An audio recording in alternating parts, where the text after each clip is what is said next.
Joe Rogan Podcast. Check it out. The Joe Rogan Experience. Train by day, Joe Rogan Podcast by night, all day. Quick Doblin, what a turn of events. This is absolutely incredible, Joe. Absolutely. A series of unexpected things have led to this day. You were supposed to do Duncan's podcast, and then Duncan and I got on the phone, and he was saying, trying to move tickets for the psychedelic event. Yeah. And then Duncan said, hey, man, you can have him on your show. And I said, well, why don't you come on, too? It'll be really fun. And then this morning, Duncan has a root canal, like an unexpected emergency root canal. So... Okay. So it was just a crazy turn of events, and fortunately, you're here. Yeah, I just came in from Ukraine, actually. Oh, wow. Yeah. Ooh, what are we doing over there? Training therapists and psychiatrists. Wow. So Ukraine has enormous amounts of trauma, and so what I'm trying to do is to go to high trauma areas and try to talk about MDMA-assisted therapy and how that could be helpful. What is the legality of it over there? Well, right now it's illegal. They have these terrible laws left over from when Russia was in control, and you cannot even do research with Schedule I drugs. Wow. Not with psilocybin, not with MDMA. You can't even do research. But over the last couple of years, there's been a lot of efforts by their military, by other people to change that because they're aware that they have so much enormous trauma. So a couple of months ago, the Ukrainian government put out draft legislation to change the law. And so the training that we did was for 55 psychiatrists and therapists from throughout Ukraine. We did it in the western part of Ukraine, Lviv, which is not really a dangerous area. But even while we were there were multiple air raid sirens.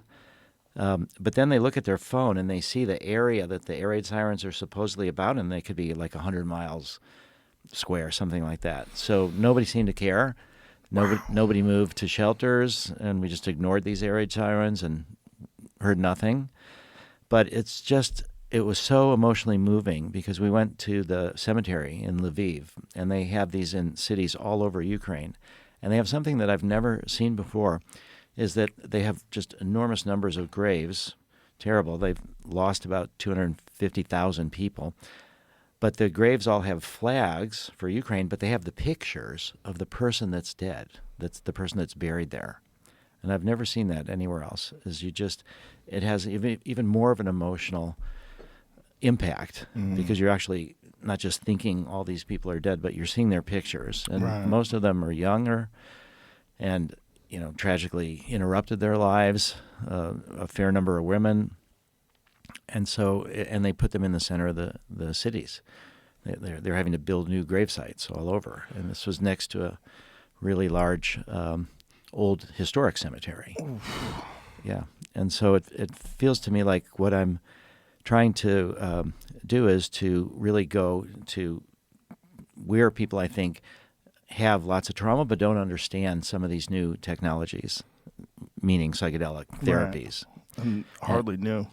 Well, new to them. Right. So they've been very much a conservative society. They don't have legal marijuana. They don't have marijuana. How dare you? Sorry. Sorry. Yeah. So it was very moving to be there for just the fact that we were there. That people felt that we were willing to come to the country and be there with them, even though it's in this more safe part of the country. And so the thought that we would, the next steps would all be philanthropy. So I should say that I'm here representing myself. I'm not talking on behalf of MAPS, and I'm not talking on behalf of Lykos, the pharmaceutical company that MAPS helped start a while ago. So I'm just talking for myself personally.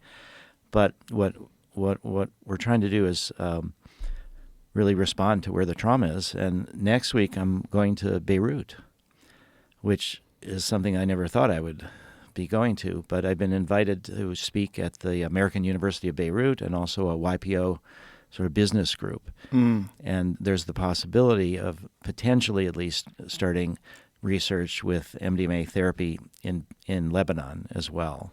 Do you ever get frustrated at the lack of progress with legalization? because it seems like so much headway has been made on the therapeutic front. Like so many people have anecdotal stories of like a lot of soldiers with Ibogaine in particular, MDMA in particular, that these people have had incredible experiences, turned their life around.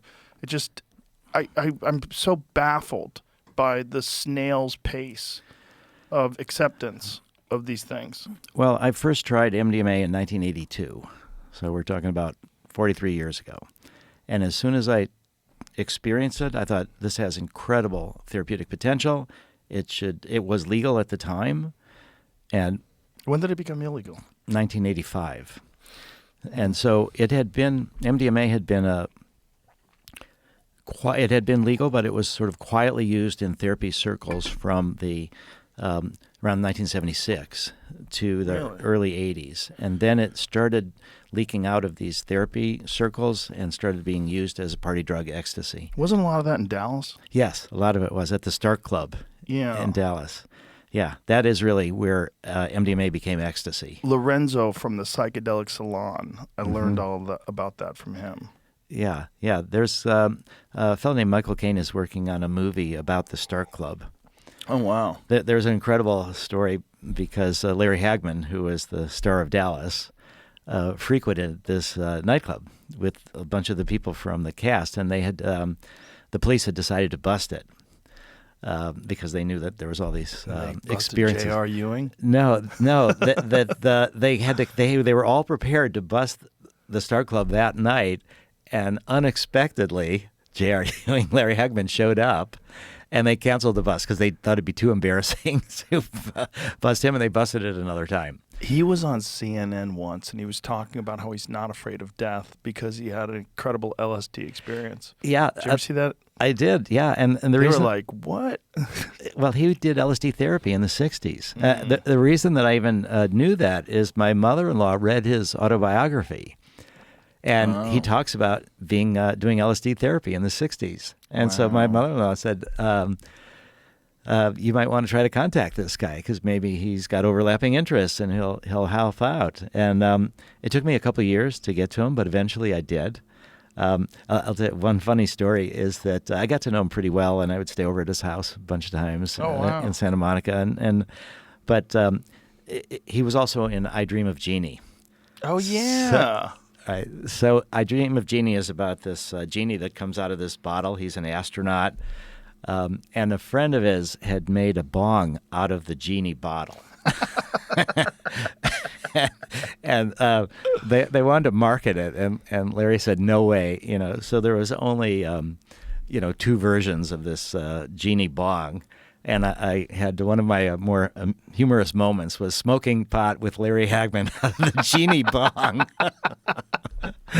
That's hilarious. It's so funny when a guy plays this like straight-laced, greedy kind of psycho on a television show, a soap opera show, and then in real life he's a stoner. Oh, he's incredible. Yeah. Isn't that interesting, though? It's like, because you would never guess that from the J.R. Ewing character.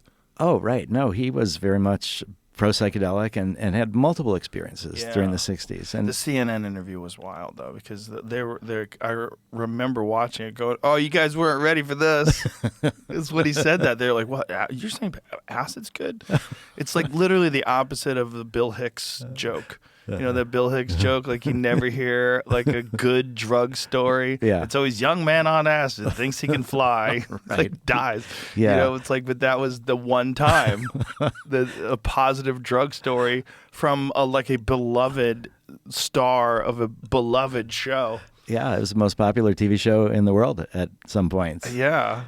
But about your question about frustration, yes, the answer is yes, but it's important not to be overwhelmed, I guess, by frustration, is just to continue plodding along. We've just passed MAPS's 39th anniversary, April 8th. I had 1986 is when I started MAPS. And when I started MAPS, I didn't really know that it would ever succeed, that we would ever make MDMA into medicine. It was the height of Nancy Reagan and Just Say No and the escalation of the drug war. The worst times. And I realized that it was worth doing, working towards bringing psychedelics forward, whether it worked or not. And that's what really gave me the the mindset to not be overwhelmed by the frustration, by how many obstacles there's been. Because I always had this feeling that we need this kind of healing. We need this access to these experiences. And it's been tragic when we think about the number of veteran suicides, for example, that are happening every year. And if the Drug Enforcement Administration, when they made MDMA illegal in 1985, they did that on an emergency basis. We were in the middle of a lawsuit against the DEA, what's called an administrative law judge lawsuit. And we were challenging this arguments for making it into a Schedule I drug. And we actually won the case. Wow. The judge said it should be Schedule III, which means it should be available as a medicine, but it should be illegal otherwise for recreational use. But administrative law judges only give advice to the agencies that they're working in. They don't compel. You have to get out of that into the civil courts. So the judge said Schedule III, and the Drug Enforcement Administration said, no way, we're not going to do that. And their rationale was so wrong. So we sued them in the appeals court. What they said initially was that only the FDA could make a drug into a medicine, not the DEA. But the law was clear that it could be the Attorney General could do that. So the appeals court, when they review agencies' decisions, they don't tell them what to do. They say, you did something wrong, now rethink it. So then the DEA said, okay, we're going to rethink it. And then they came up with a new reason why they were against it. And this was this 8-part standard that was essentially the same as the FDA. So then we sued them again the second time. And we won again in the appeals courts. And so they went back to the DEA and said, you have to come up with another rationale. This one doesn't work either. Oh, my God. And then they came up with a 5-part standard that was sufficiently different but still had phase 3 studies. So it's essentially the same as FDA approval. And finally, the courts upheld that. And that's, during this process, it was clear to me that the DEA would not do anything to make this available as a medicine, that we would have to go through the FDA. And that's where MAPS began as a nonprofit psychedelic pharmaceutical company focused entirely on donations, and the intention was to turn it into a generic drug. That because MDMA had been invented by Merck in 1912, it was in the public domain. It was used as a therapy drug before I even knew about it. And then it turned out that the emergency scheduling that DEA did in 1985 was itself illegal. It turned out that the Congress had given the Attorney General the power to emergency schedule drugs, but the Attorney General had never subdelegated that power down to the DEA. So they didn't have the authority to do that. So the people that got busted in the first year were all let go once their lawyers figured this out. So, wow. So the first move to criminalize MDMA was a crime, you could say. Wow. But we're stuck. And so when we think about if MDMA had not been criminalized, how many people's lives would have been saved? How many people would have been able to benefit from psychedelics? That's one of the things that we're going to be talking about at the Psychedelic Science 2025 conference, the 16th to the 20th in June in Denver. We have over 500 speakers. We had over 1,500 applications. There's an enormous amount of research taking place with psychedelics, with psilocybin, with ibogaine, with MDMA, with 5-MeO-DMT, with a whole host. And the healing potential of these are incredible. And yet they've been kept away from people by these prohibitionist laws.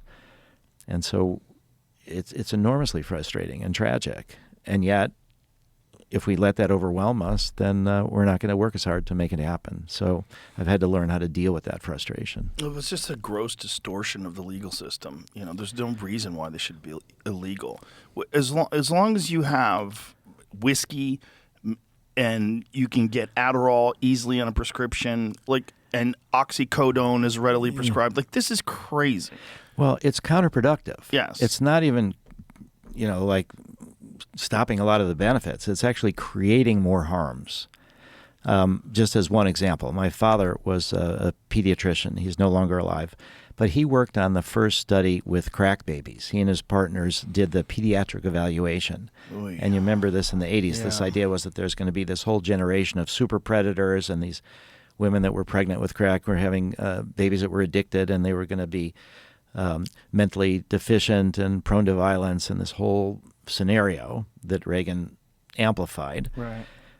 And what my father and his partners found out was that that really these kids could recover, that they could do better, that it was mostly malnutrition, poverty. It's not like fetal alcohol syndrome, that it was really not this direct connection between the crack cocaine and the problems with these kids. But what he found was that the women that were pregnant and were addicted were driven away Fucking from... phone is dinging again, man. Just put it on Do Not Disturb. Yeah, let me just turn it off. All you boomers and your goddamn gadgets. Boomers. Yeah. But he found that these women were dissuaded from seeking treatment. Why? Because they were worried that they would have their babies taken away from them, because they were worried they were going to go to jail. So the drug war is counterproductive in that the people that need the help the most are driven away from seeking it because of the stigma and shame and criminality. Right. But then they screw up sometimes and do like what Portland did, where they just go, everybody just do whatever you want. And then, unfortunately, you've already set a culture where you've allowed people to do fentanyl in the street and meth and whatever else they want. And then the laws pass where you decriminalize everything. It's legal free-for-all. Yeah. And then, unfortunately, you have chaos. And then they pulled back the law because it was just too much. Yeah. People were going there just so they could get high. Well, that's the important point, what you just said. People were going there. So what that means is that, and we saw this in Zurich. So there was a place in Zurich multiple decades ago called Needle Park, where they decided to provide access to healthcare, access to safe injection sites, things like this for heroin addicts and others in Zurich. And it was working because when you treat people as humans like that, they will often seek other treatment.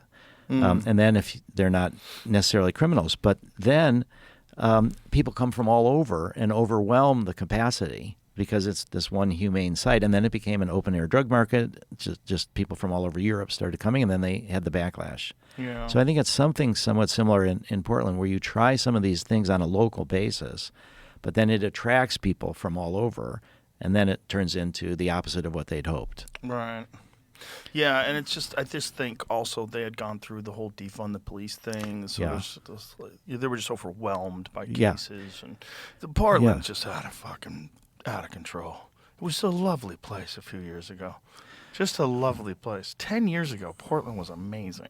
It's all a bunch of sweethearts and hippies. They were like so calm, and something happened, and people got radicalized, and then the tents, the camping on the street. Yeah. Once that happened, and you tolerated people just putting tents up in the middle of the city, it's like, don't ignore these people. Like, either help them out, or tell them they have to move, or do something. You can't just clog up your city with mentally ill drug addicts who are in tents. That's crazy. It is, and it's hard to have these local solutions, because it attracts those people. Exactly. So people probably got on trains to go to Portland and get high. They did. So these kind of solutions, I think people take the wrong idea from them, that the solution itself was the wrong idea. Yeah. But I think it's when you do it on a local basis like that and not have it widely distributed. So basically the idea is that you have people that have problems with substance abuse of all kinds. We don't criminalize people who are alcoholics. They can go to AA. They can go to other things. They're not stigmatized, and they're not worried that they're going to be arrested. Right. And yet they can go for help, and you have a lot of people that actually do that. Yeah. And I think that's the kind of humane approach. But that's it where needs we to should be leaning as a society. That's a healthy, intelligent society. And also, we should be paying attention to the people that report great benefits. Like, there's just too many. Well, luckily we have guys like Rick Perry. And Rick Perry, who was the Republican governor of Texas, is now really in full support of this Ibogaine initiative. It's wonderful. Yes. Well, Rick Perry will be speaking at the conference. Fantastic. As Love will that guy. Brian Such a nice Hubbard. guy. Love Brian Hubbard, too. The work that you did to have Rick Perry and Brian Hubbard on your show, and how much that brought attention to the Ibogaine possibilities, was incredible. Well, it's my feeling is, if a guy like Rick Perry, who's this like straight-nosed, conservative, right-wing kind of a guy, if he can open up his eyes to that and open up his heart to that, it's available for everybody. And there's this very binary position that people take in regards to their their thoughts on psychedelics. It's either it's for losers and people that want to escape reality, or if you're on the side of the people that have experienced it, you don't get any of that, which is so weird for me. So the people that think that it's for losers and it's all just a bunch of people just trying to escape reality and they're lazy and none of those people saying that have ever done it. So if you can get just a few of them to do it and tell their friends, if we had like legitimate therapy centers, because everybody needs a little help. Yes. I'm not saying you need to get off heroin. I'm not saying you're coming back from Afghanistan. I'm not saying anything crazy, but like everybody could use just a little therapeutic help to give you a fresh perspective. And I think if that was available to a lot of people that are just generally depressed, I think we could change the tone of the country. I really do. Because one of the things that bums me out the most about, especially the interactions that people have on social media, is like it's all negative. It's all negative. You're living in these rare moments. You have a finite amount of time. 100 years is so quick. It goes by so fast. And you're wasting it, yelling at people on Twitter. For what? For what? Like commenting on things all day long in anger and disgust and look where this country is. Like, what are you talking about? Everyone's perspective needs a little help, needs a little pick-me-up, just a little something to go, I think we're okay. I think we're going to be okay. I think that there are so many possible benefits from having psychedelic clinics all over. All over, yeah. I mean, we're talking about right now there's several thousand ketamine clinics. But one of the issues with ketamine clinics is that many of them provide ketamine without therapy. Whoops. So I I met a lot of those people. Yeah, yes. So I think the key point is that when we talk about psychedelics, when we talk about the clinics, it's not here, take this pill. Right. It's here, take this pill in a therapeutic context with therapists there to help you process the emotions. With an expert, someone who's experienced it themselves who can help you. Yeah, and then with the therapy afterwards, which we call the integration process. So it's not just the experience itself. It's the preparation to be open to whatever happens. It's the experience. And then I just was the other day with a woman, Doblin, who is a neuroscientist. And what she's talked about and what she's discovered is that psychedelics are these rare substances that have the open up what they call the critical periods. So it's neuroplasticity. It's this ability to rewire your brain that stays for sometimes weeks or longer. With Ibogaine, it can be several months after you have the experience. So that the therapy that happens afterwards, the work that you do to integrate it, has special potential to make long-term changes in your behavior, in your brain circuitry. And so psychedelics are unique among substances. People are trying to develop non-psychedelic psychedelics that do have this neuroplasticity property, but they open up this potential for long-term change if you do the therapy afterwards, if you focus on trying to, what the insights that you had during the experience, and then try to make them into permanent behavior patterns. That's really fascinating.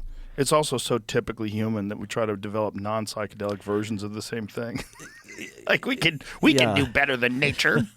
Yeah. God was onto something, but he had an early plan. It wasn't really fleshed out yet.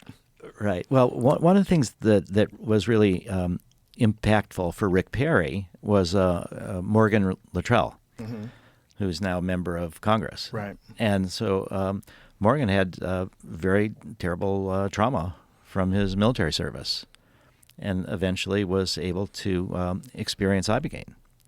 And from that, he was able to get a lot better. And there's a researcher, Nolan Williams, who will also be at the conference, who's done work with Ibogaine and a lot of the Navy SEALs and others that have gone down to Mexico, and he's done studies of their brains with traumatic brain injury, and has shown before and after that some of them actually do have this recovery from traumatic brain injury. Yeah, it's pretty phenomenal.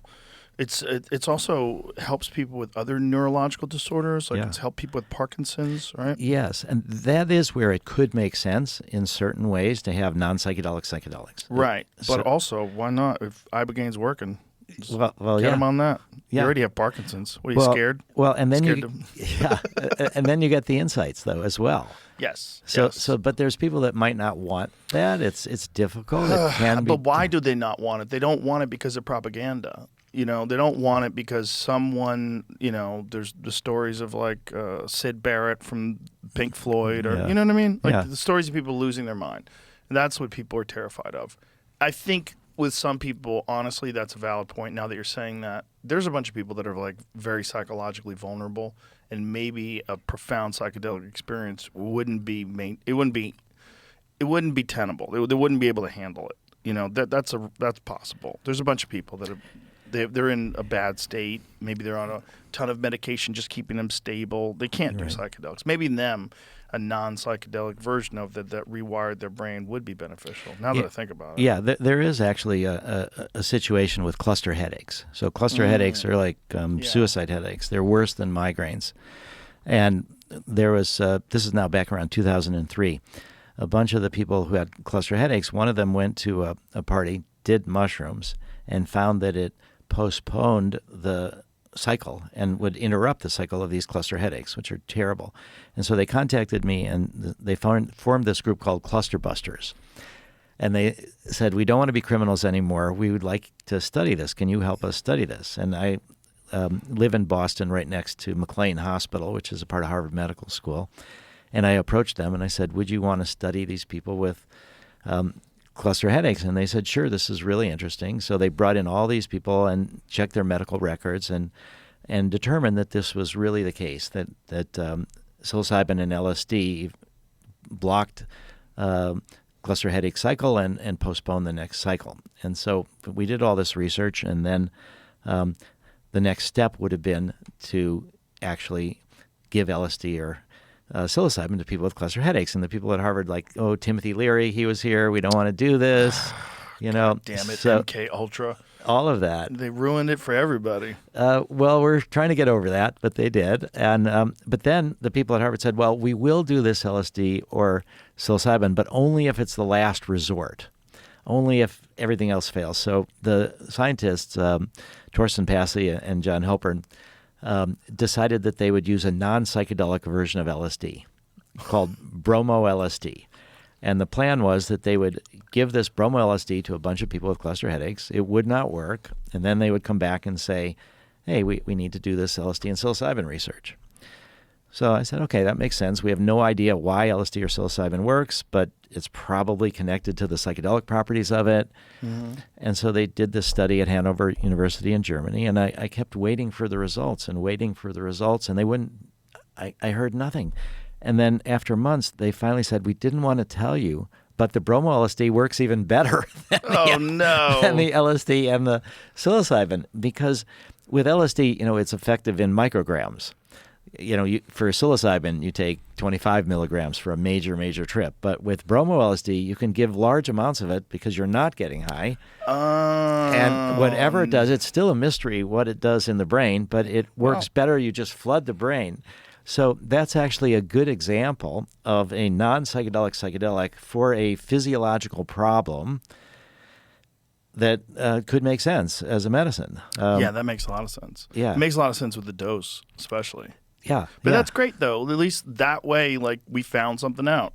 Yeah. And actually, when they finally told me that it worked and that they didn't want to tell me, I said, I'm interested in psychedelic therapy. If I'm also what's best for patients, so that if this bromo-LSD is best for patients, that's great. It's not upsetting me at all because we're talking about it anyway for a physiological thing, and I'm interested in the therapy part of it. And so, unfortunately, talk about being frustrating. Kerry Turnbull is a philanthropist, and he's trying to make bromo-LSD into a medicine, but he's been unable to raise all the funds that he needs to do that. And so this was a treatment for a terrible disorder that was identified over about 20 years ago, and it's still not been made into a medicine. God damn. And so those are the things that are frustrating because it's not even psychedelic. Right. That's crazy. It's just too close to psychedelic. Yeah. It's too related by you know, So by association. So Morgan Luttrell was a big example to educate Rick Perry. Morgan will be at the conference. Congressman Jack Bergman, who's leading an effort in Washington to have a group that's trying to collect a lot of support, bipartisan support, to make psychedelics into medicines, will be there. The military aspect of it is very important because they're generally very right-wing guys. Yeah. And women, you Yeah. know, like Yeah. they serve their country. They, you know, they're hard-nosed, disciplined people. Yeah. If they can experience it, they can realize, you know, I've always said that, like, I try to act as a bridge between the meatheads and the potheads. 'Cause You are a good bridge for that. I'm the bridge. Here I am. Because- You know what Timothy Leary said, which is phenomenal? And tell me if this is true for you. Okay. He said, if you want to be a bridge, you have to get used to being stepped on. Oh, that's for sure. Yeah, I'm pretty used to being stepped on. Yeah. But I mean, not necessarily for those positions, because the idea of pot and a lot of these other things is that it makes you lazy. And you'd have a really hard time convincing anybody that I'm lazy. That's very hard. I'm pretty disciplined. I don't believe that's the case. I don't think it's just – I don't think they're mutually exclusive. Like, you have to have either discipline or be able to enjoy – expanding your consciousness. I think, in fact, it enhances your perspective, which enhances the understanding of the value of discipline and hard work, and of honesty, and of, like, doing things the right way. Like, you do things the right way, you genuinely feel better. And if you ever have trips, like whatever, even in the sensory deprivation tank, like sober, getting in there, they're better when you live the right way. You don't have any demons, or as many. You don't have any regrets. You don't have do the right thing. You could be a good person. Like, it's not that hard to do. And the fact that it's been conflated with laziness and ne'er-do-wells and all that stuff, like, that's nonsense. Some of the most ambitious people I know smoke weed. Some of the most hard-working, interesting, creative people I know smoke weed. They enjoy it. Well, one of the best examples is Carl Sagan. Yes. One of the best examples. And yes. he had to hide that, though, He did. for decades, because he was worried he would lose his security clearances. I was trying to tell that to someone who was a scientist once off air, and they didn't believe me. I'm like, how do you not know? How do you not know Carl Sagan was a huge pot smoker? Right. Well, Lester Grinspoon was the doctor at Harvard Medical School, who was one of my mentors, and he was close personal friends with Carl Sagan. And Lester was an expert on medical marijuana. And he had a book about experiences with marijuana. Carl Sagan had to tell his story under a pseudonym. Wow. Because he didn't really want to be known for that. But it's a different time period, and that's why guys like him are so brave. You know, just to talk about it at all. You could risk everything. He was the guy explaining science and astronomy to everybody and explaining the cosmos. We found out that guy's a stoner. Like, oh, it's all out the window now. Oh, yeah. And his wife, Andrian, was on the board of directors of the NORML, to legalize marijuana, Crazy. the National Organization for the Reform of Marijuana Laws. It's very frustrating for me, because when I was a young man, I remember thinking that eventually all this will be worked out, and you know, by the time I'm 35 or something like that, there won't be any more drug laws about things that are beneficial. I really did believe that. Now I'm 57. I'm like, oh my God, it's not changing.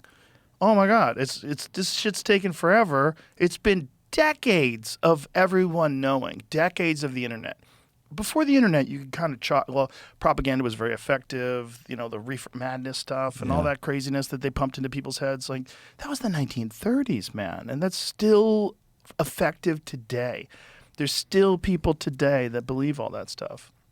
Well, you just shared with me before we started talking about the Texas law that's trying to, if you could maybe share a bit about that. Ken Paxton, who I've met, I like him, very nice guy. I don't know why he did this, but Austin had decriminalized marijuana.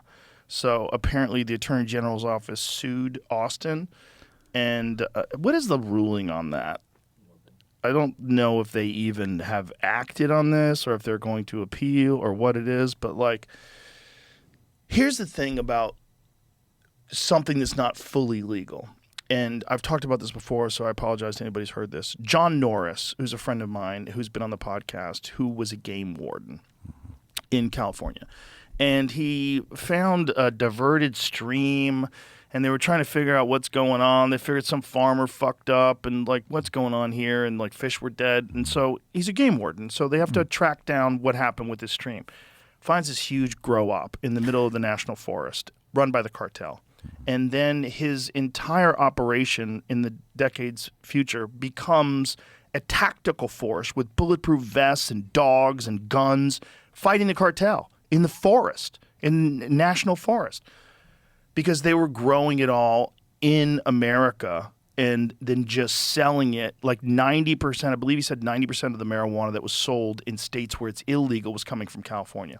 And they were using very dangerous pesticides and herbicides, stuff that's completely illegal if you were growing it naturally, if you were growing it normally. And because it's illegal, you have organized crime that's providing it to people. Like if it was legal, we could only buy it from, like, you buy your fucking groceries, you buy organic fruit, right? You buy organic vegetables, you buy organic marijuana. You would know the people who are growing it. You could meet the farmers, just like you can meet people from White Oak Pastures. You'd meet people from fucking Happy Green Farm. And you would know where you're getting your stuff. You know there's no fentanyl in it, which is apparently they're talking about that now. Yeah. You're not helping anybody. You're only hurting people. Now, if your goal is just to hurt as many people as possible, yeah, make more laws. Yeah, keep locking people up. Lock people up for things that don't hurt anybody, even themselves. Well, the other part of it is the tax money. Yes. Too. When you're letting Huge. all this money go to the underground, to the cartels, to the criminal gangs, alternatively, you could have it as taxes, and it could make it easier on the rest of us. I could see as an argument, if you were the Attorney General and you said you are propping up organized crime by allowing it to be decriminalized, and the people that are growing it and selling it in Austin, or the people that have it in Austin, are all committing crime, so they're probably cartel people. Or I could see that argument, kind of. But you know what the fucking solution to that is? Make it legal. This is dumb. We can just buy whiskey anywhere, which I love. Nothing wrong with it. But you can go buy. I have a bar. You know, I'm a drug dealer. Literally, I'm a drug dealer. I have a bar. I own a bar. I sell drugs. Alcohol's a fucking drug. It's just a sanctioned legal drug that we pay taxes for. And, the Alcohol Commission has to check, make sure we're doing everything right. But it's drugs. And it's way more dangerous. And prohibition of alcohol, actually, in the 20s, led to organized crime in America. Yes. Al Capone. All that stuff. Propped up organized crime. What also led to NASCAR, too, though. Pretty cool. They figured out how to soup up some cars to get away from the cops. Right. That's what NASCAR came from. Did you know that? Yeah. It's amazing. I did. But it's so dumb. It's so and everyone who enjoys a little alcohol with a drink at a social gathering, there's nothing wrong with that. There's nothing wrong with that. Let people do what the fuck they want to do. We're all going to die someday. And if people are having good or bad experiences on any of these substances, it's up to them to manage their experiences. Like, I don't get along with alcohol. I won't drink alcohol. I don't get along with marijuana. I don't want to try it. Okay, good. That's okay. It's all fine. But, let people who enjoy it have it. It's dumb. Well, this idea that we're all going to die one day, one of the most important uses of psychedelics is to help people at the end of life who are scared of dying. Right. And also for palliative care. So there's a lot of research that's been done with people with life-threatening illnesses who are anxious about dying and have received either MDMA or psilocybin or LSD in the 60s. Yeah. So that the kind of big fears that we have about illness and death, when people are not able to process those fears, it just gets worse and worse. I wonder how many people Larry Hagman turned on. You know what I mean? That day on CNN, there's probably millions of people watching Larry Hagman saying, I'm not afraid of death because I had an LSD experience and I realized that it's all just connected. Yeah. Well, if it wasn't for my mother-in-law reading his book, wild, and he became a big supporter of MAPS and he spoke out in public. Those are the kind of dialogues that change people's minds. Yeah. There's been some, we have a lot of, I live in Massachusetts where marijuana is legal. Marijuana is legal in California and Colorado and all these states. They're doing really well economically. Oh, it's a huge tax boom. It's especially Colorado had the craziest taxes. Wasn't it 39% or something at one point? And everybody's like, okay. Because it's, first of all, economically, like if you want to go out for a night drinking, that's going to cost you a couple $100. You know, buying a round of drinks for your friends, a round of drinks here, there. Yeah. It's you a couple $100 worth of marijuana. You're stoned for a month. Like you're just stoned forever. And if you have to pay 39% tax, like okay, like I hope it fixes streets. Like I'll give you my tax money. I'm not scared of paying. I want to pay taxes if you were doing good stuff with it. Is it helping pay for the schools? Great. Let's get great schools and a lot of people smoking weed legally, but not kids. You know, that's the other thing. Like, we need education for children to let them know, like, it's not good to alter your state of consciousness, especially on a regular basis when you're young. There's some developmental issues that come along with abuse. Well, this is with abuse, for sure. Abuse, definitely for sure. One of the things that's pretty interesting is look at the cultures that have successfully integrated psychedelics, like, for example, the ayahuasca churches that are in Brazil, or the Native American church that uses peyote, often for Native Americans that have problems with alcohol.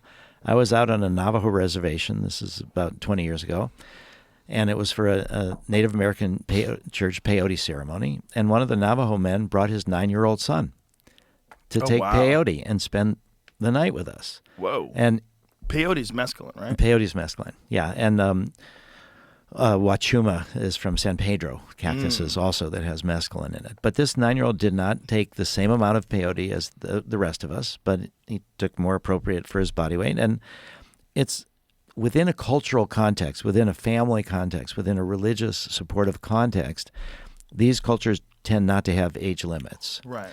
So I think when you talk about the developmental problems that come from abuse, that's totally the case. Well, but when you talk about occasional use for inspiration, particularly when in a ceremonial setting, yeah. which has been for centuries and centuries, they've refined it. There's no neurological damage that comes to your brain from mescaline. Right.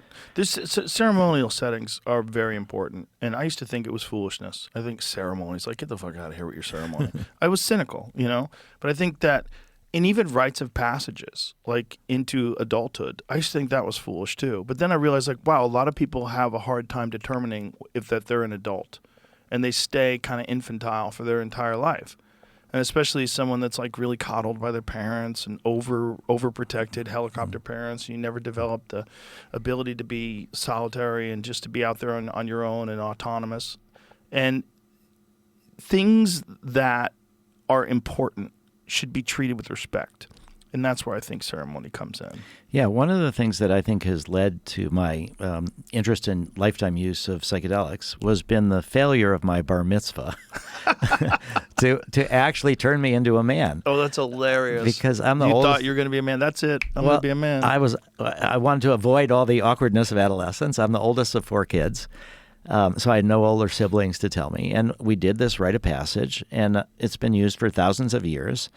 And I just had this idea that there would be some visitation from God of some way, that I would be one thing the morning of my bar mitzvah, and I would be something different the next morning. And I remember waking up in bed the next morning after my bar mitzvah, and I'm like, I'm the same. This particular rite of passage didn't work. And you know, you're 13, you're not so smart. And I was like, well, you know, God must be busy. A lot of people got bar mitzvah. If you know, it's like Christmas and you're eventually God's going to get to me. Yeah. And so every day for a week, I would wake up and think, is today the day? Am I different?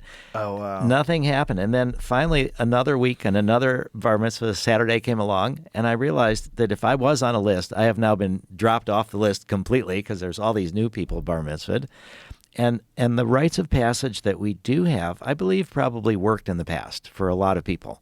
And they did have this demarcation between different ages. People didn't used to live that long either. So 13 was kind of a transition point. Right. But it was when I was 17, almost 18, that I first did LSD.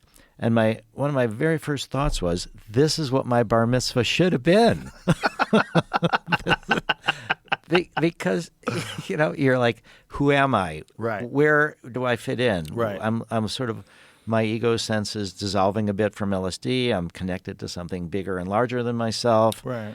I thought, this is the courage, the test of courage. This is the test of manhood. This is something that is a part of a rite of passage. So for me, the psychedelics became the rite of passage when the religious rite of passage didn't have the same impact as I had hoped it would. That's fascinating. That's fascinating. It's interesting too that you talk about not restricting it for young people. And I thought about like wine in Europe, because kids in Europe, particularly kids in Italy, they don't have the drinking problem that kids have in America. When high school kids in America get a hold of alcohol, they get drunk and ridiculous, and like because they're doing something naughty.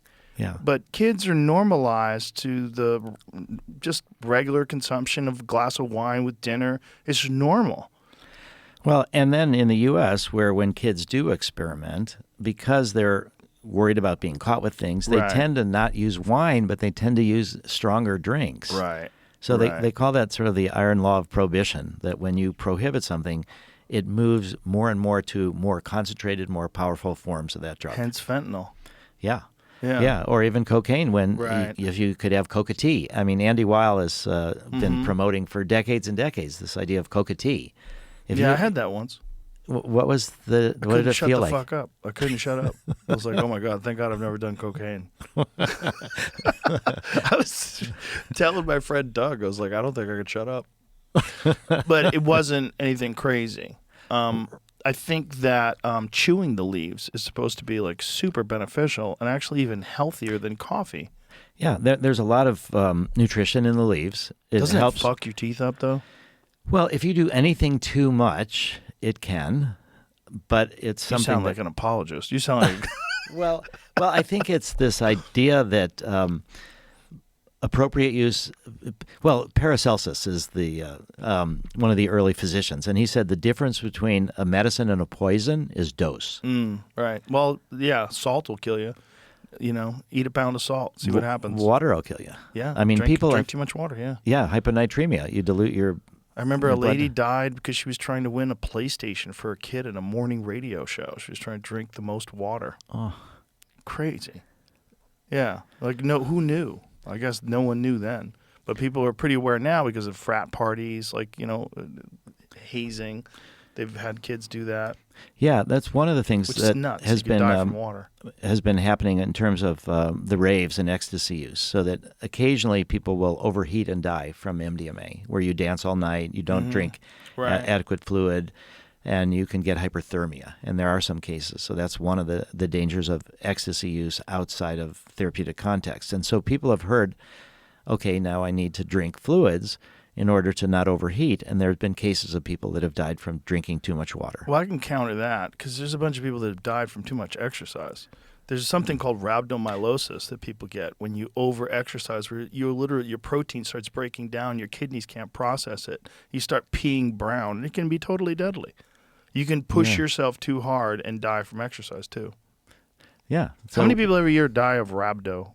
Google that, because I know it's very common in the CrossFit world because people are competitive with exercise, which is not necessarily the great. Like a lot of people I know that are trainers do not like the concept of CrossFit because it's doing exercises that are just supposed to strengthen your body and condition your body, but doing them in a competition setting where it's like unlimited amount of repetitions, as many as you can get in, you know, X amount of time, or, you know, and then they have these games where people play where they might not be conditioned enough to sustain the workload that they're putting forth, and then they get rhabdo.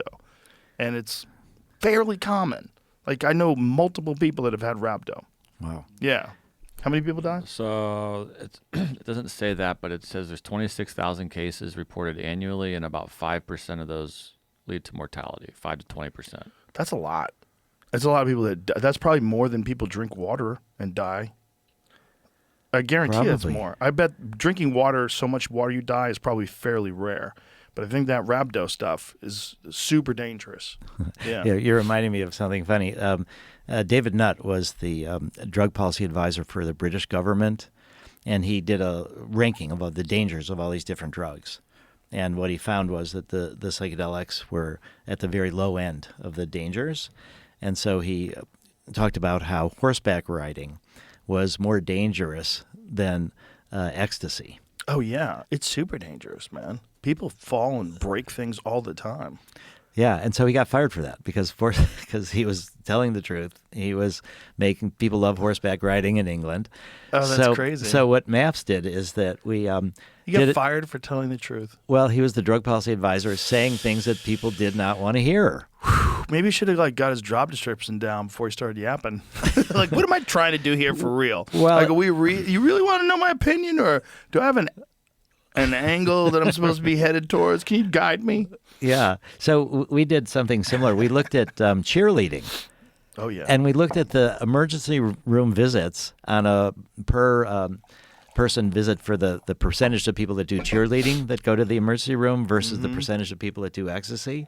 And cheerleading is more dangerous. Oh, yeah. They fly through the air, man. Yeah. Yeah, they bang heads sometimes. Yeah. Yeah. So we had a poster that we made. It said, give me an E.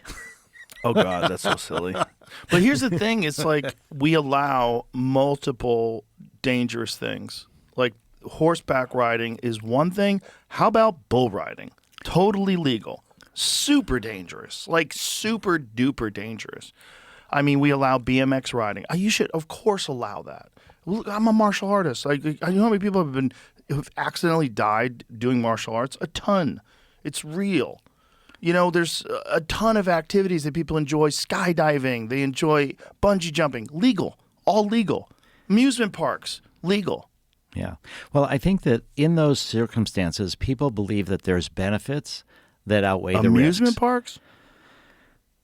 People enjoy them. Oh, people enjoy psychedelics. Yeah, but I think that's the critical issue is that people have got, as you started out by saying, people think that if you take these drugs, there's no benefits, you're hallucinating, you're running away from reality, you're not paying attention to what's really going on, you're making yourself more vulnerable, you're going to fly out a window and think you can fly.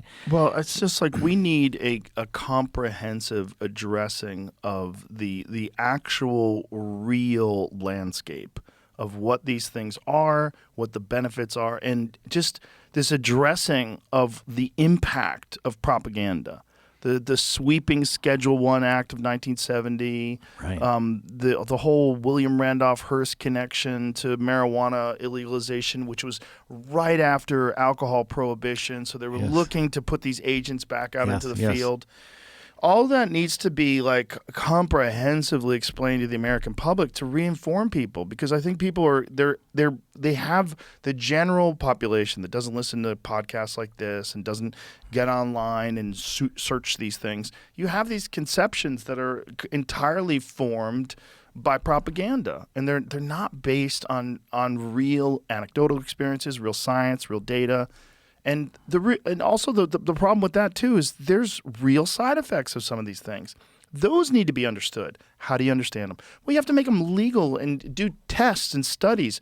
And maybe people have gene expressions that, maybe they shouldn't be doing this thing, but they can do that thing, Yeah, I think this idea that, for me, how do we break through the wall of propaganda? Right. And for me, the idea has been we go to where the suffering is, we go to where the science is, and we try to make things first into medicines. And I think that's where people are willing to listen. Mm-hmm. When you have all this propaganda and all these fears, it has to be that there's some corresponding benefit that overwhelms your sense of fear that you're willing to take a look. Right. And that's where you go to where the suffering is. And that's where with post-traumatic stress disorder. Yes. I think one of the things that we've been able to do remarkably is with psychedelics, they're one of the few things that are out of the culture wars these days. There's bipartisan support for psychedelic research. And it's because we went to where a lot of the suffering was, sympathetic patients. Most of the people in our studies are women survivors of sexual abuse. Most of the people with PTSD are women. But most of the media attention goes to the veterans. And people put veterans on a pedestal. And if so many of them, there's different estimates, but it's, 18, 22 or more per day commit suicide. And you can end up avoiding a lot of that by helping them process the traumas that they experience. And again, it's like we were talking about before, it's the bridge. Yeah. That's the real bridge. The bridge is these, hard-nosed, right-wing guys who have these experiences, become better parents, become better friends, just like reintegrate into society, make peace with the past. It's totally possible, and that these tools are being so underutilized to so many vulnerable and needy people. So many people just fucking need some help. Yeah. One of the speakers at the Psychedelic Science Conference is Sharif El-Nahal, who was the undersecretary of the VA. Wow. And he's become very passionate about what he's seen from those people that have done, the veterans that have done MDMA-assisted therapy inside the Veterans Administration. But it took MAPS 25 years, starting in 1995. We were offering money to the VA to do MDMA research until 2021, when the first veteran received MDMA inside the VA from VA therapists. Wow. So talk about frustration. Think about the number of people that have committed suicide from when we started offering to the VA to do it. But it was the propaganda. It was the stigma that made it so that they were not willing to do it. What's most amazing today is that Congress gave $10 million to the Department of Defense for MDMA-assisted therapy research in active duty soldiers. Oh, wow. So there's a $4.9 million grant that went to Dr. Aaron Wolfgang at Walter Reed, and it's going to be giving MDMA-assisted therapy. There's another $4.9 million grant that went to a group called Strong Star that's in San Antonio, here in Texas, elsewhere, and they're connected with Emory University. And so they're going to combine MDMA with a therapy called prolonged exposure, where you talk about the trauma over and over. But that's very re-traumatizing. There was a study that the Veterans Administration did that took them about 6 years. It was 916 veterans, and it compared two therapies that they use, both non-drug therapies for treating PTSD. One was called prolonged exposure. The other was cognitive processing therapy. And what they showed is that around half the people are in the study drop out because the therapy itself is re-traumatizing. Oh, God. Because you're just forced to go over the trauma, over and over, and that's supposed to desensitize you.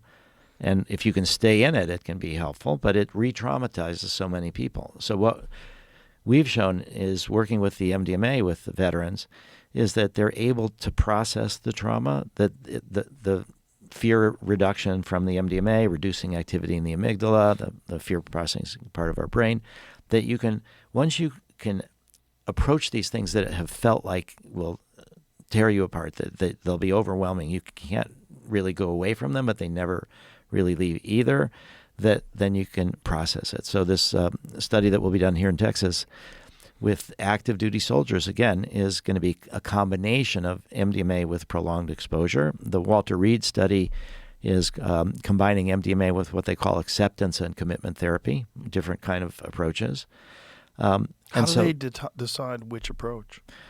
Well, this is going to be research trying to different kinds so of. it's going to be do multiple ones and just see what's the most effective. Yeah, and I think that MAPS has started funding studies combining MDMA with cognitive processing therapy as well. But the one that I think is the most potentially the most valuable is called cognitive behavioral conjoint therapy. Conjoint means couples or dyads. And so what happens is the designated patient, the veteran with PTSD, is where the attention is focused. But when they have PTSD, it affects their families, it affects their partners. And so cognitive behavioral conjoint therapy was developed by this woman, Candace Monson, at the Boston VA. And that's where they bring in the partner as well as the veteran, and they both get therapy. And so back in 2014, when finally I was working with Richard Rockefeller and his cousin, Senator Jay Rockefeller, who was on the Senate Veterans Affairs Committee, and they finally convinced the VA to be willing to let MAPS support research with MDMA. They said that they would not let it, they wouldn't refer veterans, they couldn't do it inside the VA, we had to pay for it, but that the first thing they wanted us to do was combine MDMA with cognitive behavioral conjoint therapy, where both people now get MDMA. And the results were better than anything they've ever got before in studying this therapy, both in reduction of PTSD, but also in strength of the relationship. Do they combine it with 5-HTP or anything like that to sort of bring back your levels? The answer is no. People do use 5-HTP, and it can be helpful. But can you explain what that does? Yeah. So 5-HTP is your precursor for serotonin. So when we started research with the FDA, this was now 1992. The very first time that they permitted MDMA research was 1992. And as I said, MDMA had been used as a therapy drug since the middle 70s through the 80s, criminalized in 85. And people have felt that sometimes, and I think it's very much the case, that you're tired after MDMA, that people talk about as serotonin depletion. Right. And so when you take 5-HTP, that can be helpful. But when we started with the FDA, they said, all this information that you've got from before, from underground use or from before when it was still legal, doesn't matter to us, really. Everything has to be done under direct supervision of FDA-approved studies. And they said, don't assume that you're going to have problems and you're going to use MDMA plus 5-HTP or something. Just start with the MDMA, see what problems you get, and then you can start. So the way we think, makes sense. the way we think about MDMA therapy is that it's really not a one-day thing; it's a 2-day. In the sense that the second day is for rest, it's for having no obligations, no appointments, and the therapists come back and do more integrative therapy the next day. And also, we do the therapy during the day. It starts at 10 in the morning. It's an 8-hour session, so often people can get sleep that night. And we don't see more low mood or more tiredness in the people that get MDMA than in the people that got therapy without MDMA.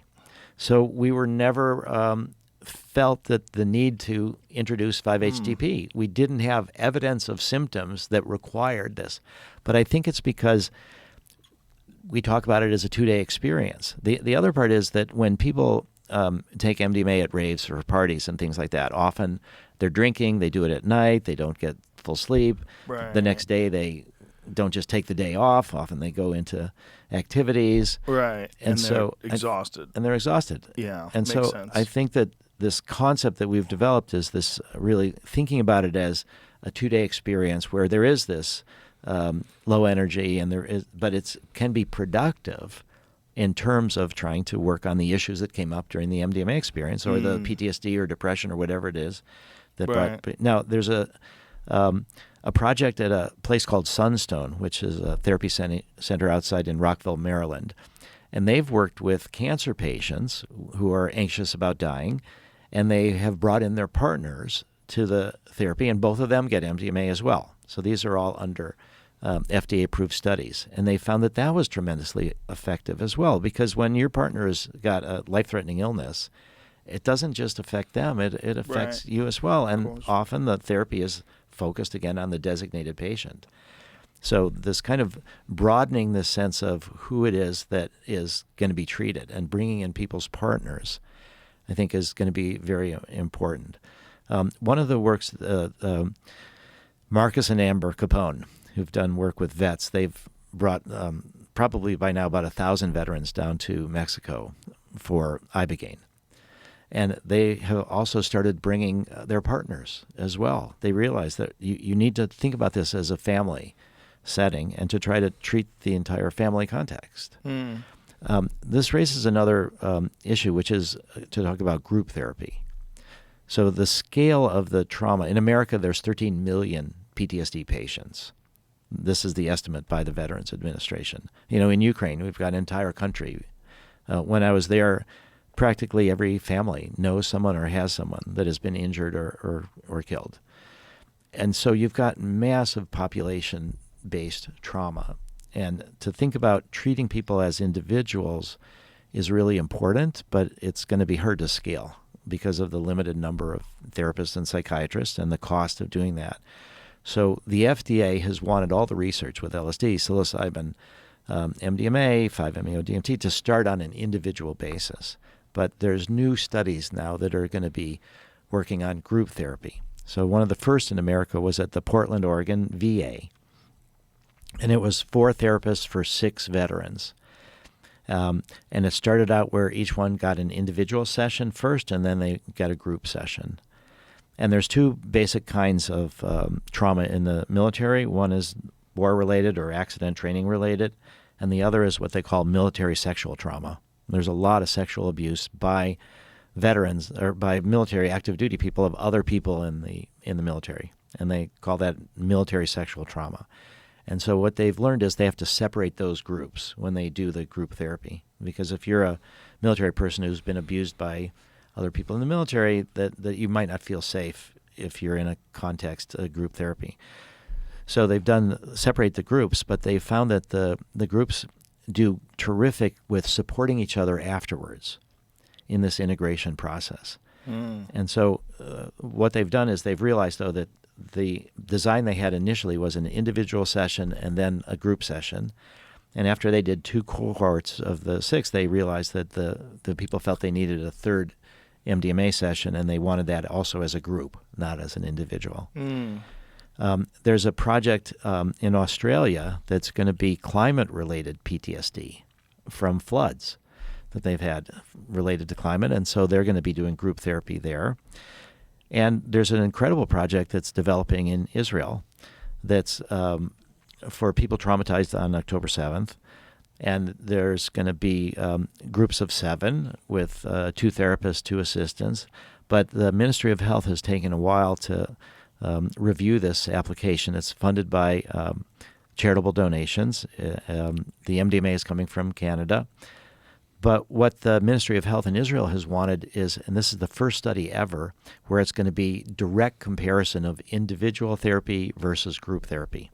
So everybody is ready to have one or the other. You get randomized to either individual or group, and it will be a direct comparison. And so I think, like, when we think about AA and we think about peer support, I think you can go deeper when it's individual therapy because you have more focus. You're not thinking about other people. You can go deeper. But when you're in a group setting, you can kind of bond with the other people. You can kind of hear their other stories, but then you can support each other in this integration process. So I think at the end of it, it could be that the groups do just as well as the individuals. And then that will dramatically reduce the cost of the treatment and help it scale. So that's where we're at this initial thing. And I think particularly for military people that are traumatized in similar circumstances, that are bonded in groups, that group therapy can maybe even be the treatment of choice.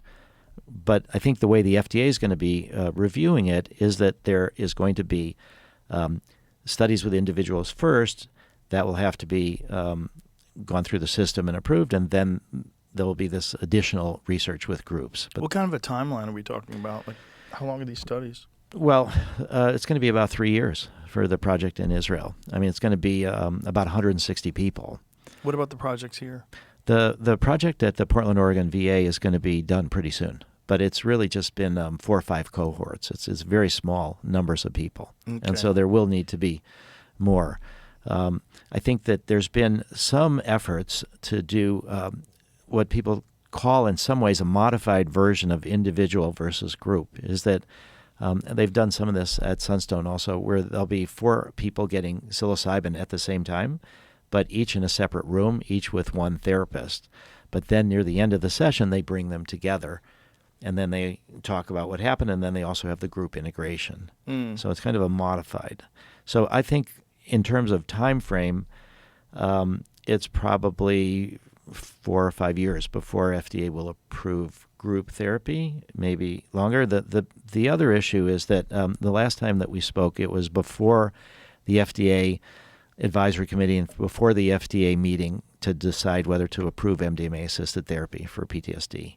And the advisory committee recommended against it, and the FDA voted against it. This was August of last year. And so that was heartbreaking because I thought that the data really did justify approval, and it did demonstrate safety and efficacy. But there was enough doubts that were raised. One of the big problems to do research with psychedelics is how do you do a double-blind study? Right. You know, when you take a powerful drug, you know you've taken it. And if you give an inactive placebo, people can tell the difference.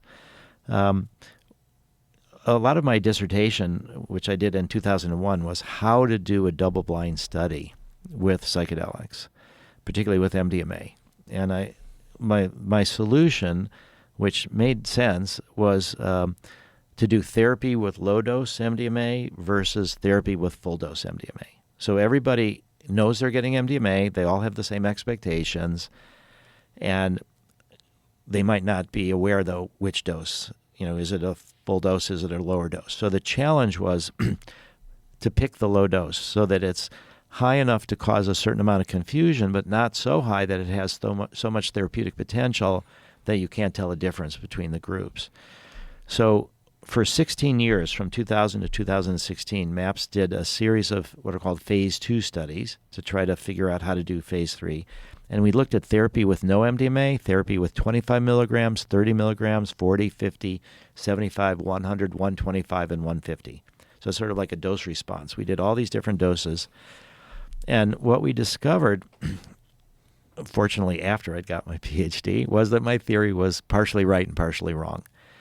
That, a microdose of anything is not going to be very good as a placebo because you'll be able to tell. So what was surprising to us was that the lower doses, 25, 30, 40, 50 milligrams, did indeed cause a certain amount of confusion. But when you're working with PTSD patients and you get this activation from the drug, but you don't have enough of the fear reduction, it made people uncomfortable.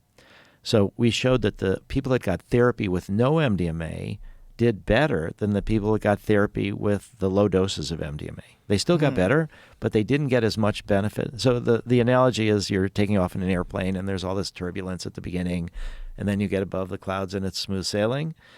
So it's kind of like that with MDMA. But the part that we discovered that was very surprising was we did a study with veterans, firefighters, and police officers. And one group got 30 milligrams, one group got 75 milligrams, and one group got 125 milligrams.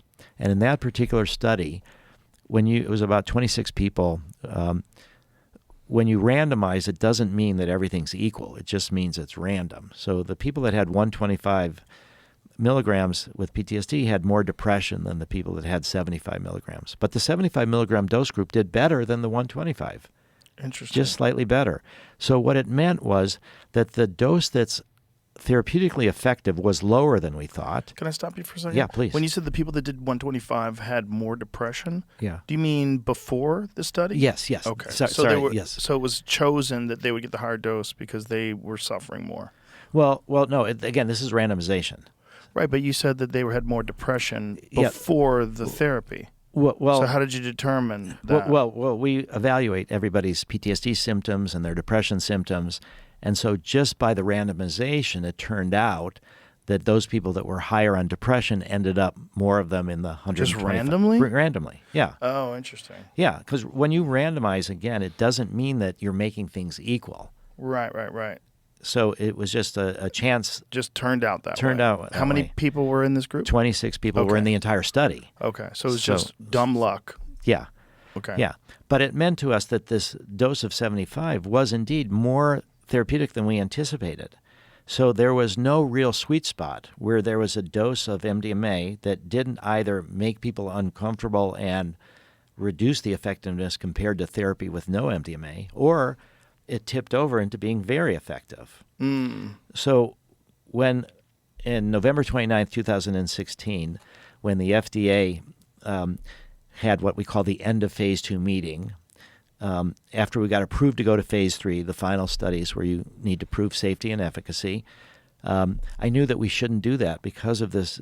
We shouldn't go directly to phase 3. The FDA offers this opportunity that most pharma companies don't take called special protocol assessment. And you negotiate every aspect of the phase 3 design with FDA. And it can take, for us, it took 8 months. And so pharma companies are thinking, there's nothing unusual what I'm doing. My patent life is expiring. But I knew we needed to do that to discuss how to deal with the double blind. And so we presented this information to the FDA. We said, we will give you blinding if you want with these lower doses, but it's going to make our job easier to find a difference between the full dose and these lower doses because it's going to compromise the therapy as compared to therapy with no MDMA at all. And so we said to the FDA, you tell us what you want. And the FDA chose therapy with inactive placebo to make our job harder, which made sense to me. And they said that there's 2 things that you can do to reduce experimenter bias, because the whole purpose of the double blind is to sort of reduce bias, that you don't know what's going on and everybody just treats everybody the same. They said the first is this random assignment. What that means is everybody's similarly motivated and they will work, and the therapists don't know necessarily that, so you do this random assignment. But then the second thing is that you can't have the therapist or the patients rate themselves on how well they've done, compared to baseline. You need independent raters that are blind to the condition that the person that they're evaluating is in. Okay. So the raters don't know, did this person get the placebo? Did this person get the MDMA? It's Just don't look at their pupils. well, well, this is afterwards, but Okay. that's right. And it's done on telemedicine. It's done on Zoom, and okay. it's an hour-long interview, and it's with what's called the CAPS, the Clinician-Administered PTSD Scale. And do they have a series of questions? Yeah. It's like an hour-long interview about their symptoms related to what they call the index trauma, which is the worst thing that ever happened. You pick this is my index trauma, and how do you respond? So we had these independent raters, and then we had this random assignment, and that's what the FDA said is how we should do the phase 3 studies. What was problematic for us was the people at the FDA that we negotiated this with in 2017 then left the FDA. And then new, more conservative people came in at the Division of Psychiatry. And they were more concerned about this, what they called functional unblinding. And that became an issue at the FDA Advisory Committee meeting and at the FDA when they reviewed whether to approve MDMA-assisted therapy or not. And so the pharma company, Lykos, did not really proactively explain to the advisory committee how this design was developed, why FDA chose this design. And so the people in the advisory committee are often more academics, and they're more focused on this double-blind issue, but they're not practical in a sense. So that the FDA realizes that the double-blind fails in practice a lot. It's a theory of how you want to do things. It's something to strive for, but it doesn't work a lot of the times. Even with SSRIs, you think that Prozac or various drugs that you take that are not psychedelic, that those are easy to double-blind. But they're not, because when people have sexual side effects, they have other side effects, and they report to their therapist what's going on, then they can tell from the side effect profile. So the double-blind fails in practice a lot. But the FDA is saying we can't just only approve drugs where the double-blind is perfect. We have to weigh these different things. So that was one of the big issues that the FDA Advisory Committee objected to, was this functional unblinding. So when you asked about the time frame, there was other issues, but where we're at right now is that there's going to be negotiations between Lykos and the FDA, with the new FDA, with the new people at HHS, and there's the proverbial fork in the road. There's either the FDA will say, we believe your data enough that you're not going to need to do another phase 3 study. They might require what's called a phase 4 study, which is after approval, you gather information about safety, about durability, different things. And if that's the case, it's possible that within 6 months the FDA could say yes to approving MDMA-assisted therapy for PTSD. If the FDA says we want another phase 3 study, that could delay approval for another 3.5 years or so. And that's just on an individual basis. Wow. So talk about frustration. Yeah. I mean, we had incredible outcomes. So the 2 phase 3 studies that were done, the first one was severe PTSD. And what we showed is that 2/3 of the people that had severe PTSD no longer had PTSD after the treatment, which was 42 hours of therapy, 3 MDMA sessions, 1 month apart, 12 90-minute non-drug psychotherapy sessions.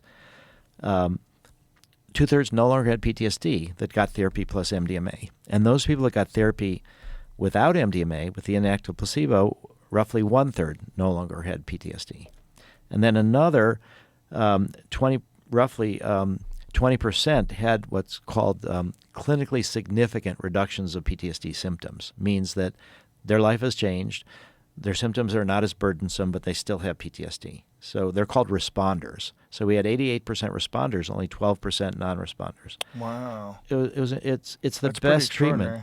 In the second phase 3 study, we purposely moved it to moderate to severe PTSD because we didn't want the FDA to say it's only for severe PTSD. 3/4 of the people did have severe PTSD, and one quarter had moderate PTSD, and it was 72.6% no longer had PTSD. Almost 3/4 no longer had PTSD at this 2-month follow-up. And what was even more remarkable, and this relates, I think, to the concerns that was expressed about bias and functional unblinding, is that 46% of the people that had therapy with no MDMA also went below the threshold of having a PTSD diagnosis. That's better than any of the other therapies for PTSD. And so what that demonstrated is that the therapist, even though most of them could tell the difference between whether somebody had MDMA or not, that they tried just as hard as they could to help people, whether they got the MDMA or not, and we got extraordinary results in the control group. And I think one of the things that is the explanation is that when you have an 8-hour therapy session with music, with headphones, with more or less half the time people are inside having these different feelings, and the other half they're talking to the therapist in no particular order, you're not forced to focus on the therapy the way with prolonged exposure or cognitive processing therapy. That's what I said was re-traumatizing. In the studies that the VA did, roughly half the people dropped out. We had very low dropout rates because people are encouraged to we support whatever's emerging. That's the essence of the therapeutic approach that has been developed to support people when they're going through MDMA therapy. And it's very similar to what can be done with psilocybin or LSD or even ibogaine, that you just support whatever's emerging. You have this sense that there's a wisdom of the unconscious. We all know that our body has a certain wisdom in that it moves towards wholeness. We get cuts, it heals. It's below our level of awareness. So there's some kind of wisdom to what's emerging. You could think about it as this barrier, this permeable barrier, semi-permeable barrier between the conscious and the unconscious. And it all happens, we all know, at dreams, that material rises to our awareness at dreams. And it's like that with psychedelics. And so we just support whatever's emerging, and people can go to some happy memories or to layers of trauma, whatever. They're not forced to just focus on the trauma. So we have very low dropout rates. But the people that got the therapy without MDMA were able to make incredible progress. And we also have what are called fidelity ratings, which is we videotape all the sessions, and then we have raters, are called adherence raters, and they look at are people adhering to the therapeutic method, and then that's called fidelity. We had over 90% fidelity, meaning that the therapists really were doing the same, whether it was placebo or not. So the results were outstanding in that way, and the side effects were very low. We had nobody commit suicide that received MDMA. That was one of the concerns. We had one woman tried to kill herself twice, but she was in the placebo group. And we had another woman, such severe suicidal ideation, she checked herself into a hospital not to kill herself. She was also in the placebo group. Because when you help people with terrible trauma, it's difficult for them. And they're not able to really process. That's why they had long-term PTSD. So we demonstrated remarkable results, and yet the FDA said we need more data. We need more data. I think it's tragic. It is tragic, but it's also very hopeful. The results are very hopeful, and I'm always hoping that people come around. Do you ever really consider, though, the burden of responsibility that lays on your shoulders? Like, you have been at the forefront of this for decades, and I imagine a world where a guy like you doesn't exist, because it's real easy for you to not exist. I only know you. You know what I'm saying? Like, right. You have been responsible for so much research and so much pushing for legislation to be passed and pushing for people to understand these things and so much education. I mean, you're a real hero in this movement. Thank you. Yeah, it's... but it must have been an incredible amount of resolve that you have to keep this fight going on. It has been, and I think one of the things that was has kept me going was a dream. We've talked about dreams a little bit. It was a dream that I had when I was in my early 20s. So when I was 18, I had decided to focus my life on psychedelics. This was after I realized, LSD is what my bar mitzvah should have been, and I was able to see these tools as really hopeful. And there was two parts. One part is sort of this working through trauma, depression. The other part is our interconnectedness. I think the sort of the essence of what people talk about, the sort of spiritual aspects of psychedelics or of meditation or of other things, you feel that we're not just isolated individuals, we're all connected with all of life. And so at 18, I said, it's a crazy world. I was a Vietnam War draft resistor. I was planning to go to jail. I'd studied Tolstoy and Gandhi and nonviolent resistance. So my contribution to my country was going to be to not register for the draft and go to jail as a protest for Vietnam. And then I thought, my dad and my mom was saying, you're going to have a criminal record. You're never going to have a real job. You're not going to be able to be a doctor or lawyer. You'll be a felon. And I thought, okay, well, I'm not willing to go to war because of that, but I can be an underground psychedelic therapist. And you don't need a license for that. So that was my plan. So then this dream happened in my early 20s. I should mention that I was I had the real wrong idea at 18. Is the idea I had was the more drugs you take, the faster you evolve. I mean, again, I'm a stupid 18-year-old. So I did a good job of it, and I just got more disoriented and very much ungrounded. Too much horsepower, not enough traction. That's a great way to say it. Yeah, I was very ungrounded, and I went to the guidance counselor at college, and this was a new college in Sarasota, Florida, and it was a private school at the time. And the guidance counselor, I said, I need help with my tripping, and it's become more important to me than my studies. And he said, well, I understand what you're doing. It makes sense to me in some ways. We're overdeveloped intellectually and underdeveloped emotionally and spiritually. And he gave me this book to read, and I loved it. And it was by Stanislav Grof, the world's expert LSD researcher. And he was MD, Ph.D. at Johns Hopkins. This is now 1972. And the research was being shut down. You talked about the Controlled Substances Act of 1970. And my guidance counselor had got this book directly from Stan. And I said, could I write a letter to Stan? I want to become a LSD therapist. And he said, sure. So I wrote this letter, and Stan was just leaving Hopkins, and I'm this confused 18-year-old. And to my shock, Stan wrote me back. Stan is now, by the way, almost 94 years old. And he is still going around the world to educate people. But this book was a pivot point in my life. Reading this, I said, I really want to study psychedelics. So the dream was a few years later. If people have seen the movie 2001: Space Odyssey, near the end of it, there's this scene where the astronaut is in this all-white room and he's on his deathbed. And so the dream was, I'm in this all-white room on this, and there's a person on his deathbed, and he's looking at me, and he said, earlier in my life I was almost killed, but I was saved, and I knew I was saved for a purpose, but I didn't know what the purpose was. He said, let me show you what happened to me. So this is all in the dream. So we go, and it's in World War II, and he was a Jewish guy, and it was outside of a village, and there was all these thousands of people lined up with an open grave, machine gunned by the Nazis. Before the crematoriums and the concentration camps, they called it the Holocaust of bullets. So this guy was wounded, buried, but wasn't dead. And then it had a little bit of a Jesus kind of a theme where he was buried for 3 days. Somehow I'm seeing all this through his eyes, and then he wakes up and he's not dead. He climbs his way through the bodies and nobody's there. It's the edge of town. He runs into the woods. He survives the war with the partisans. And then I see all this, and then we're back in the room, and he's on his deathbed, and he's looking at me, and he says, now I know why I was saved. I'm like, oh, tell me, why were you saved? He said, it's to tell you to study psychedelics. Whoa. That I want you to bring back psychedelics, that if we can all feel our interconnectedness, it will be harder to dehumanize others. It'll be harder to do this mass murder, that we need to understand how we're all more similar than different.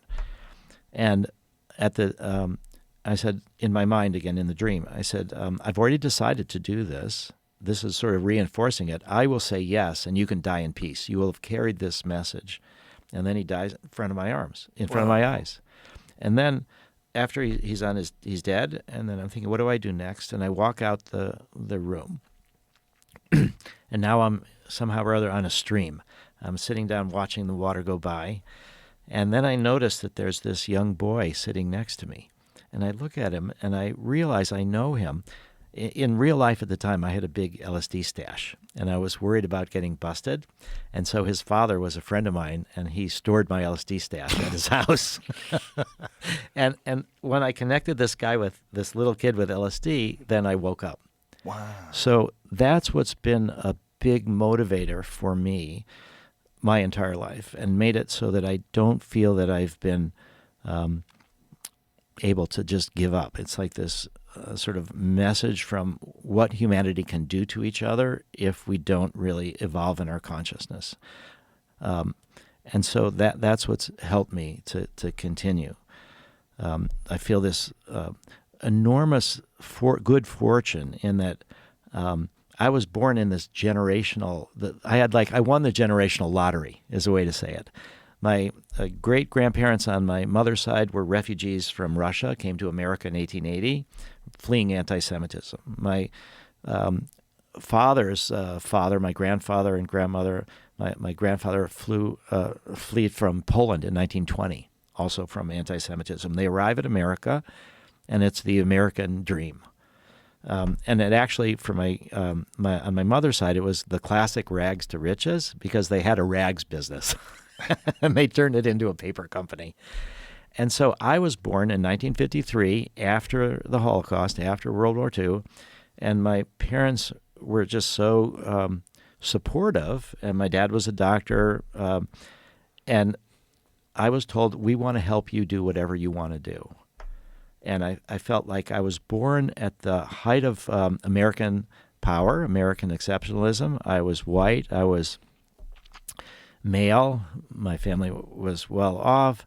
I was the chosen people, Jewish, American exceptionalism. The only thing I wasn't was tall. But I got every other sort of lottery thing. And I just was raised that I could make a difference. And so I had this sort of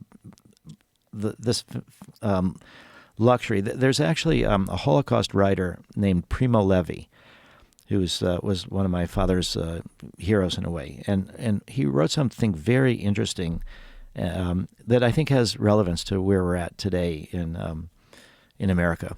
And he talked about how we tend to think of that the revolutions start with the oppressed, and that the oppressed throw off their chains and they end up amassing all these people, and they try to work for a better world. He said, but that's not actually what happens. The revolutions don't begin with the oppressed, because often that's the purpose of oppression, is to make it so they can't do that. They're so focused on survival. He said the revolutions usually begin with the privileged, who for one reason or another use their freedom, use their privilege to argue, to work towards a better life. So what it means to me is that if you have this privilege, you have the obligation and the opportunity to do things that other people cannot do. It reminds me also of the hierarchy of needs. Many people have heard of Abraham Maslow's hierarchy of needs. And the bottom one is survival, that you have to work on core survival. If we've had these surveys that say a vast proportion of America cannot afford a $500 or $1,000 unexpected expense. So you're living at this edge of anxiety, economic anxiety. You can't really think about many other ways to protest, because you're focused on survival. So I felt that I was born into this privileged place, and it took multiple generations from refugees from the American dream and so I felt I've had this mission of this use the privilege for making it a better world. So I've not been focused on making money. I've been focused on bringing these healing and spiritual potentials of psychedelics back to the world. And one of the things that was so reassuring to me, and I think that people who will come to the psychedelic conference will see this, is that once FDA said no to MDMA-assisted therapy, that they weren't ready to approve it, that they wanted to see more data, I was incredibly depressed and frustrated and all of that. But it took me a couple months to realize that this psychedelic renaissance, that MAPS, Lykos could disappear, but that there is so much going on with research into a whole range of different psychedelics that the field was moving forward regardless, that something had been accomplished, that this psychedelic renaissance was really moving forward, and that was this wave that I think is unstoppable, that we're seeing the healing potentials in so many different ways with so many different drugs. So that gave me this, it was kind of reassuring, that even though we were the first out of the gate and the FDA wasn't ready, things are moving forward in a great way. So, well, you've got an amazing perspective considering how much work it's been. One of the things that you said that I think from the dream is to give people this understanding of interconnectedness, that we are all connected. Yeah. And without that feeling, war is a normal thing. It's part of, if you ask the average person, could you conceive of a time in your lifetime where there's no war? Would you be willing to bet on that? Most people are like, no. We're, unfortunately, I wish it was, but unfortunately, I think we're always going to have war. Let's imagine a world where there was no restrictions on psychedelics. Because I'm of the belief that it's probably responsible for a lot of religious experiences that we've documented. It's not an uncommon theme in many, many cultures that you have these psychedelic experiences, and then through that, these great revelations come, and then through that, great change in the culture. I mean, this is Eleusinian mysteries in ancient Greece that Brian Murarescu talks about so well. Yeah. Without restrictions, if we didn't have these fucking insane laws, we would have progressed past where we are now. If we had gone from 1970 to 2025 without those restrictions in place, who knows what this culture looks like? Who knows what the world looks like? And it's amazing that one administration, one presidential administration with one sweeping act that was essentially put in place to stop the civil rights movement and to stop the anti-war movement and to stop the black rights movement. Like, if they had done that, if they had not done that, if that had not gone through, we might be looking at a completely different world where we have culturally accelerated evolution that mirrors our electronically and technologically accelerated evolution. I think that's exactly right. Yeah, I think this. I'm smiling because you probably know this quote from John Ehrlichman, who was Nixon's domestic policy advisor, and this came out at the end of the 1970s. He did an interview, and he said that the two main enemies of the Nixon White House were the civil rights movement and the hippies, the anti-war movement. And he said we couldn't stop them from protesting, but we could criminalize the drugs that they were using and use that to bust up their meetings, arrest their leaders. Yep. And he said, did we know that we were exaggerating the risks of these drugs? Of course we did. Yeah. And I think it's such a crime. It's really a crime of enlightenment. It really is. It is. And when you talk about Brian Murarescu and the Immortality Key, which, by the way, is being made into a documentary. Phenomenal book. It's incredible. But the Eleusinian Mysteries is the longest-running mystery ceremony that we know of in the history of the world, roughly 2,000 years. Yeah. It involved a psychedelic potion called Kikion. It's not exactly clear what was in it, but it was wiped out in 396 by the Catholic Church because psychedelics offer a direct experience of spirituality. And often religious systems want to be the intermediaries. Yeah. Exactly. They want to be the gatekeepers. And so power. When we think about the reintroduction of psychedelics, we talk about what happened in the Controlled Substances Act in 1970, but it really goes all the way back to the destruction of the Eleusinian Mysteries. And then we have a lot of the work in the Middle Ages where the women were mostly the plant medicine people. And then we have the burning of the witches. Mm-hmm. When the conquistadors started coming into Western civilization here, which was indigenous civilizations, the first people that they tried to kill were the shamans that did the work with the mushrooms or the work with the peyote, because they were the center of the communities. Now, these communities were not all, peace and love. They were often warring and killing each other. So there does need to be a lot more conscious evolution, but there's they were living in a very different time. Yeah. You had a bunch of different languages. You had tribal raiders. It was very common. There's, it's just a different world. They were living in a much more barbaric state. Yeah. But it was essentially a window into prehistory. Yeah, there's a book that I recommend for people by Hermann Hesse, and it's called The Glass Bead Game.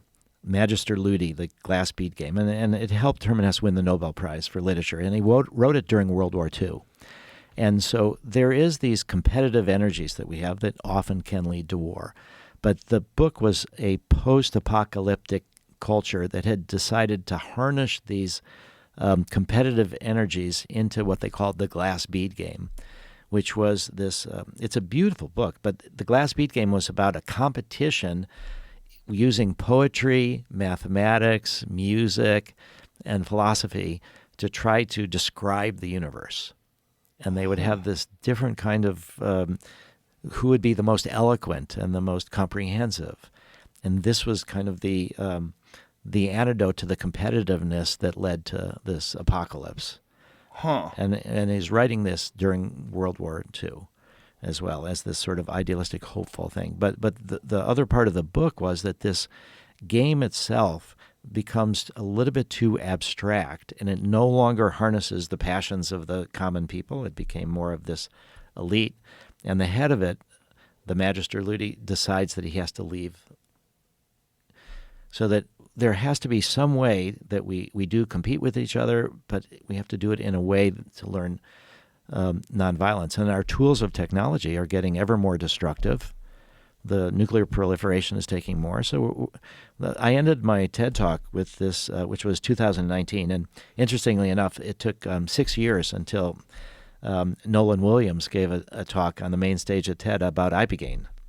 So it took 6 years from my first, that was the only ever TED Talk on psychedelics in 2019. And then Nolan Williams talked about Ibogaine just recently, and he'll also be at the psychedelic conference. But this idea, I ended up saying it's a race between consciousness and catastrophe. And catastrophe is very common. I mean, as you just talked about coming back from Ukraine, today, I don't know what's happening right now, but today, India and Pakistan started bombing each other. Yeah. Yeah.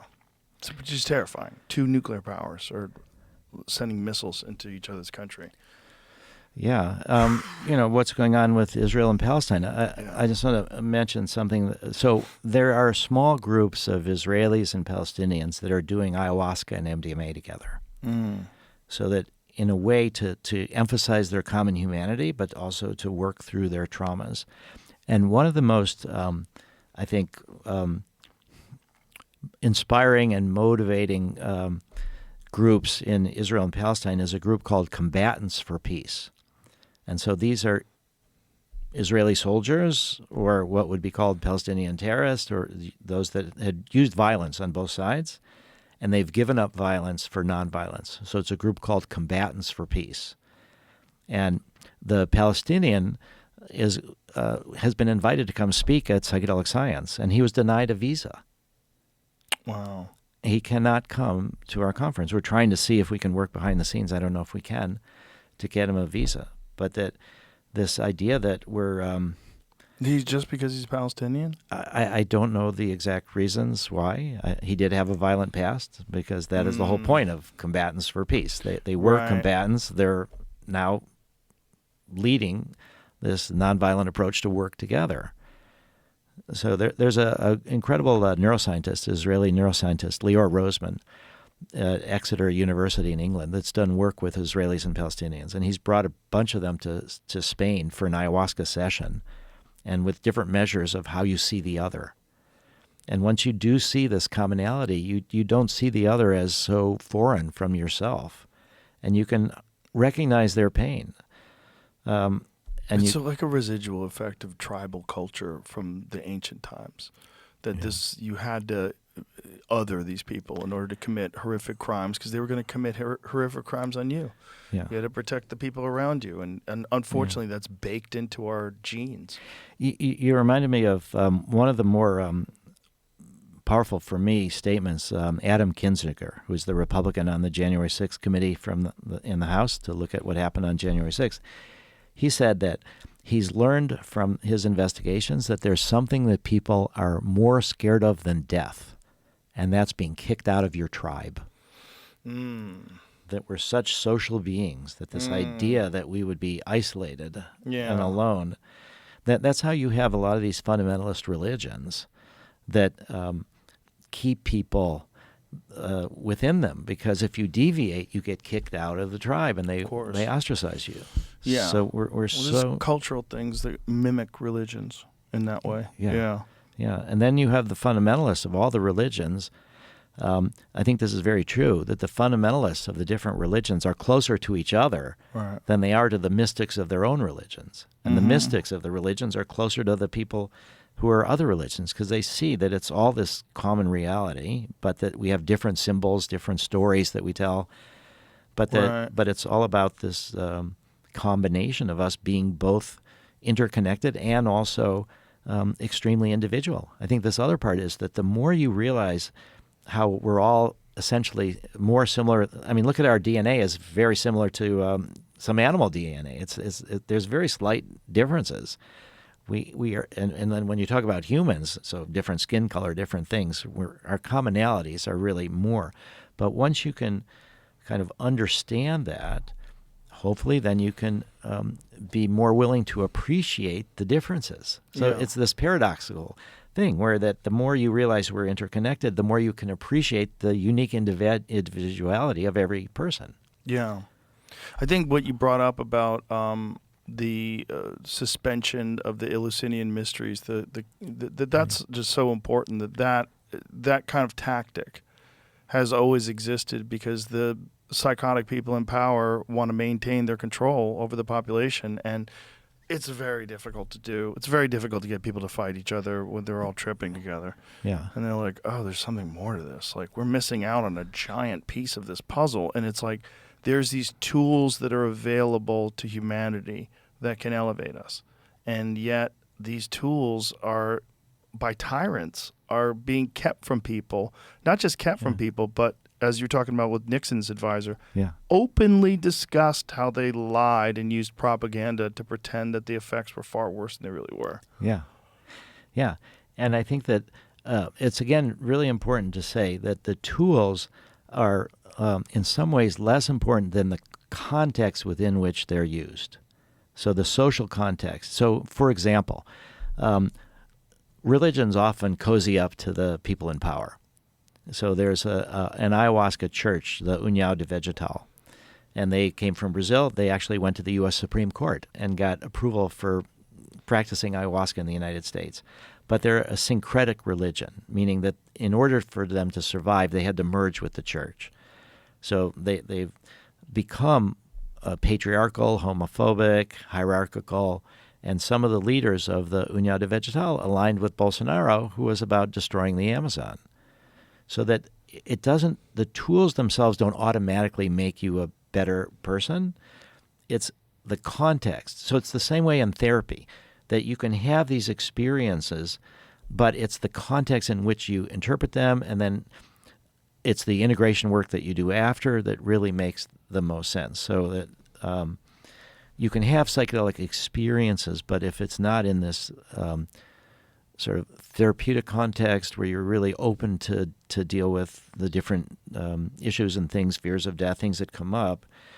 So I think we need to make that clear, that it's not just, it's a magic pill and it will produce better people. A great example of that is the berserkers.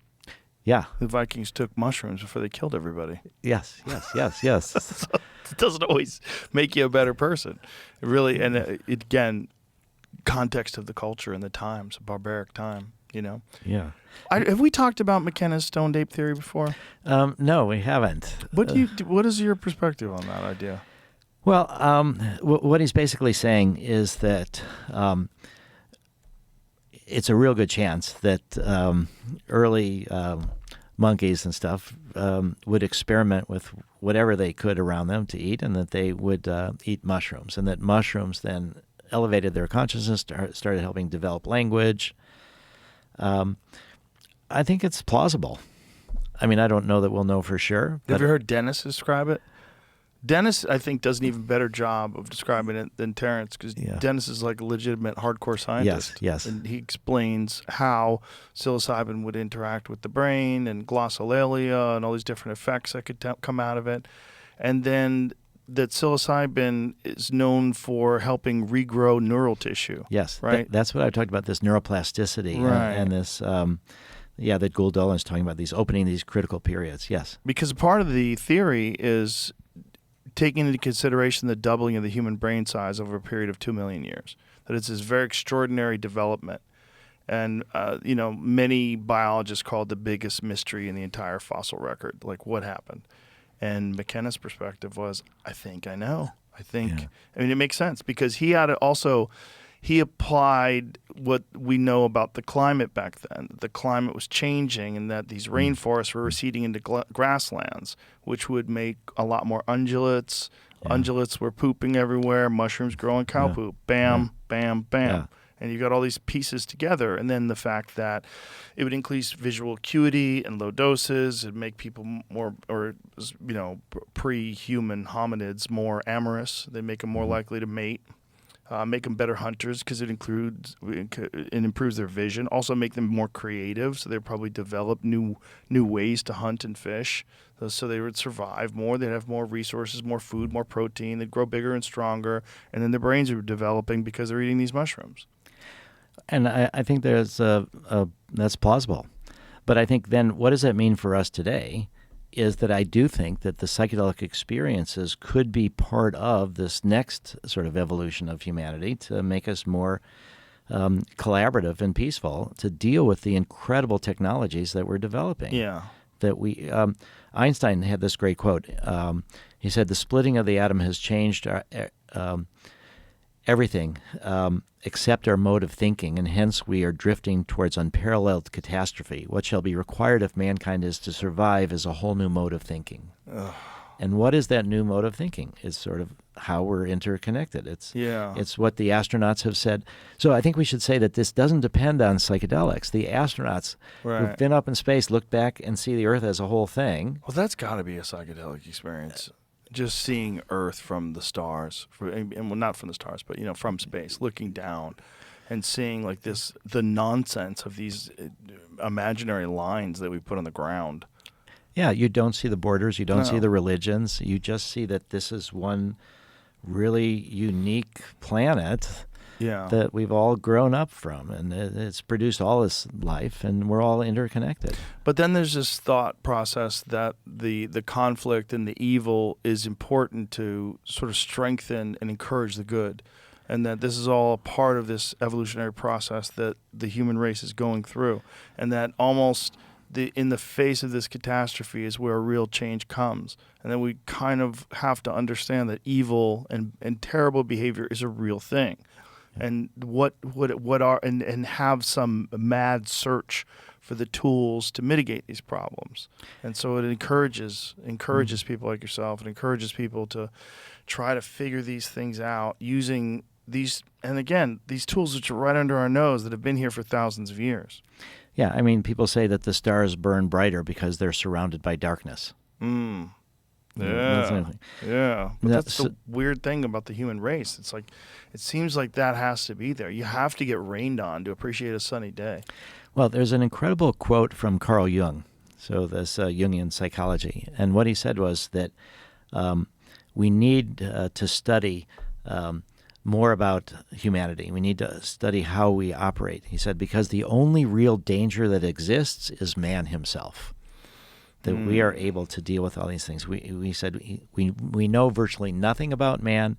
We must do more study because we are the source of all coming evil. Yikes. This was in 1959, about 3 years before he died. And it's chilling. We are the source of all coming evil. Well, also, that's in the shadow of the bomb, right? Like, everybody was still freaking out. Like, what did we do? We just annihilated 2 cities. Yeah. Now, to talk about the shadow, something else. So in Jungian psychology, the shadow is the parts of ourselves that we disown. It's our dark sides that we don't see. And so what Jung said is that the most political, therapeutic, and social thing that we can do is to withdraw the projection of our shadow onto others. So when you cannot deal with a part of yourself, you project it out. And so Right. these people become the enemies. These Right. people become the evil, and we're the all good. It reminds me, actually, I was with Terrence. This was my first DMT experience.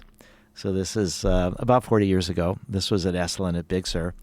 It was with Ralph Metzner, Terrence McKenna, and a bunch of us were trying to gather together to think how to protect MDMA.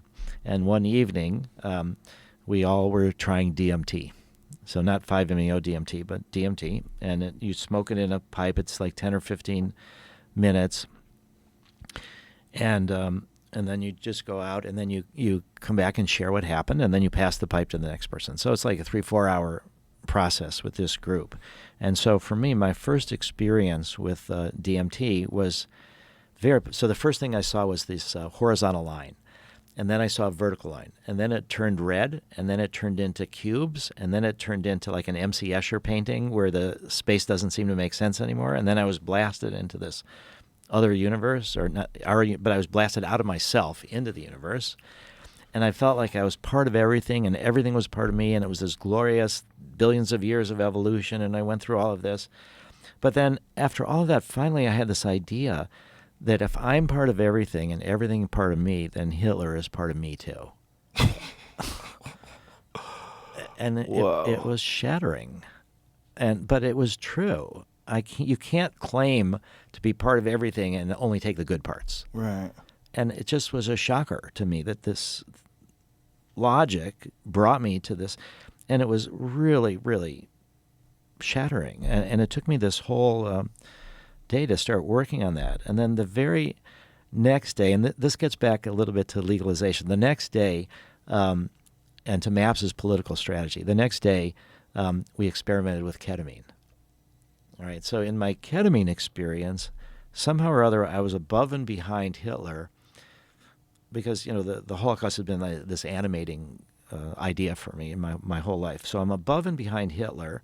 Ketamine gives you a bit of remove, like you're not quite there. So I felt that I was safe, but I was watching him give a speech to these rallies where you have enormous numbers of Germans. And I was thinking, how do I get into his head so he doesn't want to murder everybody, doesn't want to kill the Jews, doesn't want to have this war? How do I get into his head? And I felt this panic rising. And it was like bubbles, like I was underwater. And I felt that if the bubbles of my fear, if they broke the surface, I wouldn't be able to, I'd have to look away. I couldn't deal with it. And then I realized that one of the beauties of ketamine is that it doesn't interfere with your respiration. You can breathe. So I started breathing deeply, which is a really important way to kind of ground yourself in difficult experiences of all kinds, psychedelics or not. So I started really breathing, and then I was able to go back and watch, and what I saw was this Heil Hitler salute. And then I saw everybody doing it back to him. And I got this sense, because Hitler was able to help people feel that they were all together, the German nation, that they were all part of something bigger. And so it felt like he's pushing this energy out with the Heil Hitler salute, and then everybody is pushing it back to him. So it felt like the one to the many and the many to the one.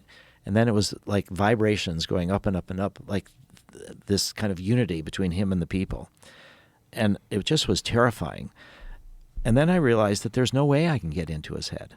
Like you're saying, the psychopaths that are often politicians, that they're getting so much out of it.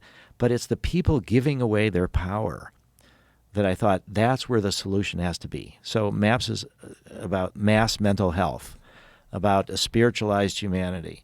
And so that led to this understanding for me that that safety for humanity is not just giving drugs to the leaders and having them wake up.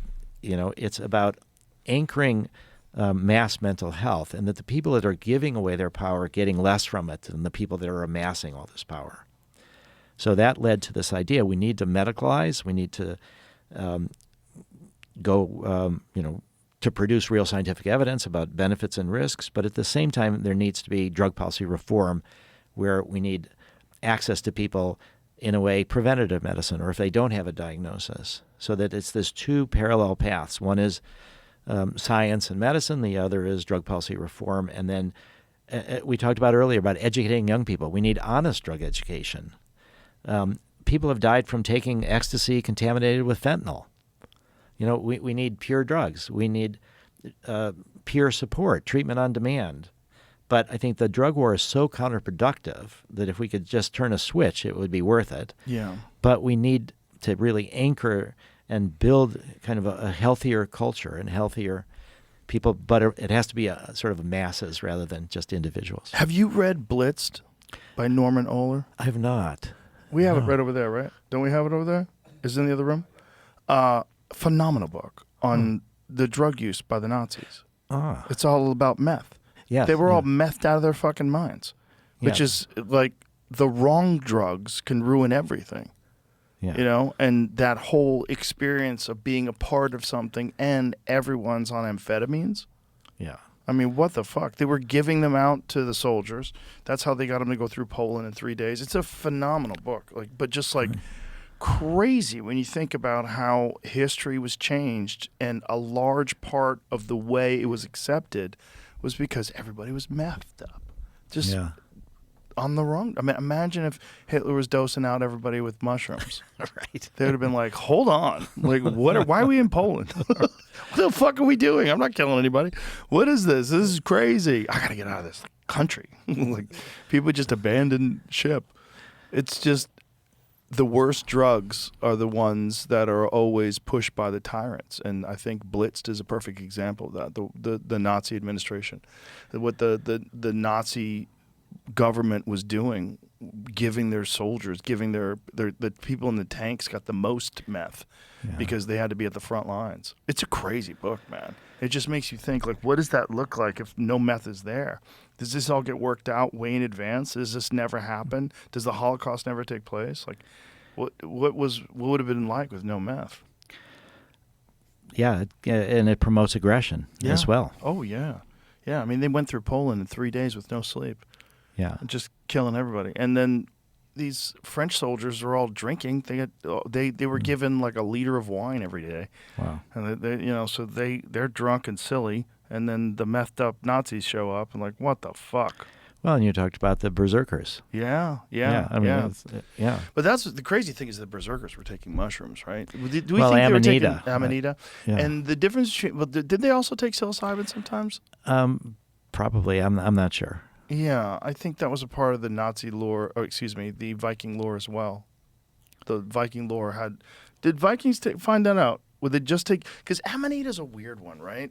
I remember McKenna saying something about that he believes that it differed not just seasonally, but he thinks the effects differed genetically and geographically, and they were different in different places. Sort of like, like a bad example, but all I have, like if you grow certain tobaccos in Cuba, they make the best cigars because the soil is like so rich, and you get a cigar from, it's grown somewhere in America, it's not going to taste like a cigar that's grown in Cuba because there's something going on with the difference in I would imagine is probably something about the nutrients in certain soil that would lead to the Amanita developing these properties in some places and not in others.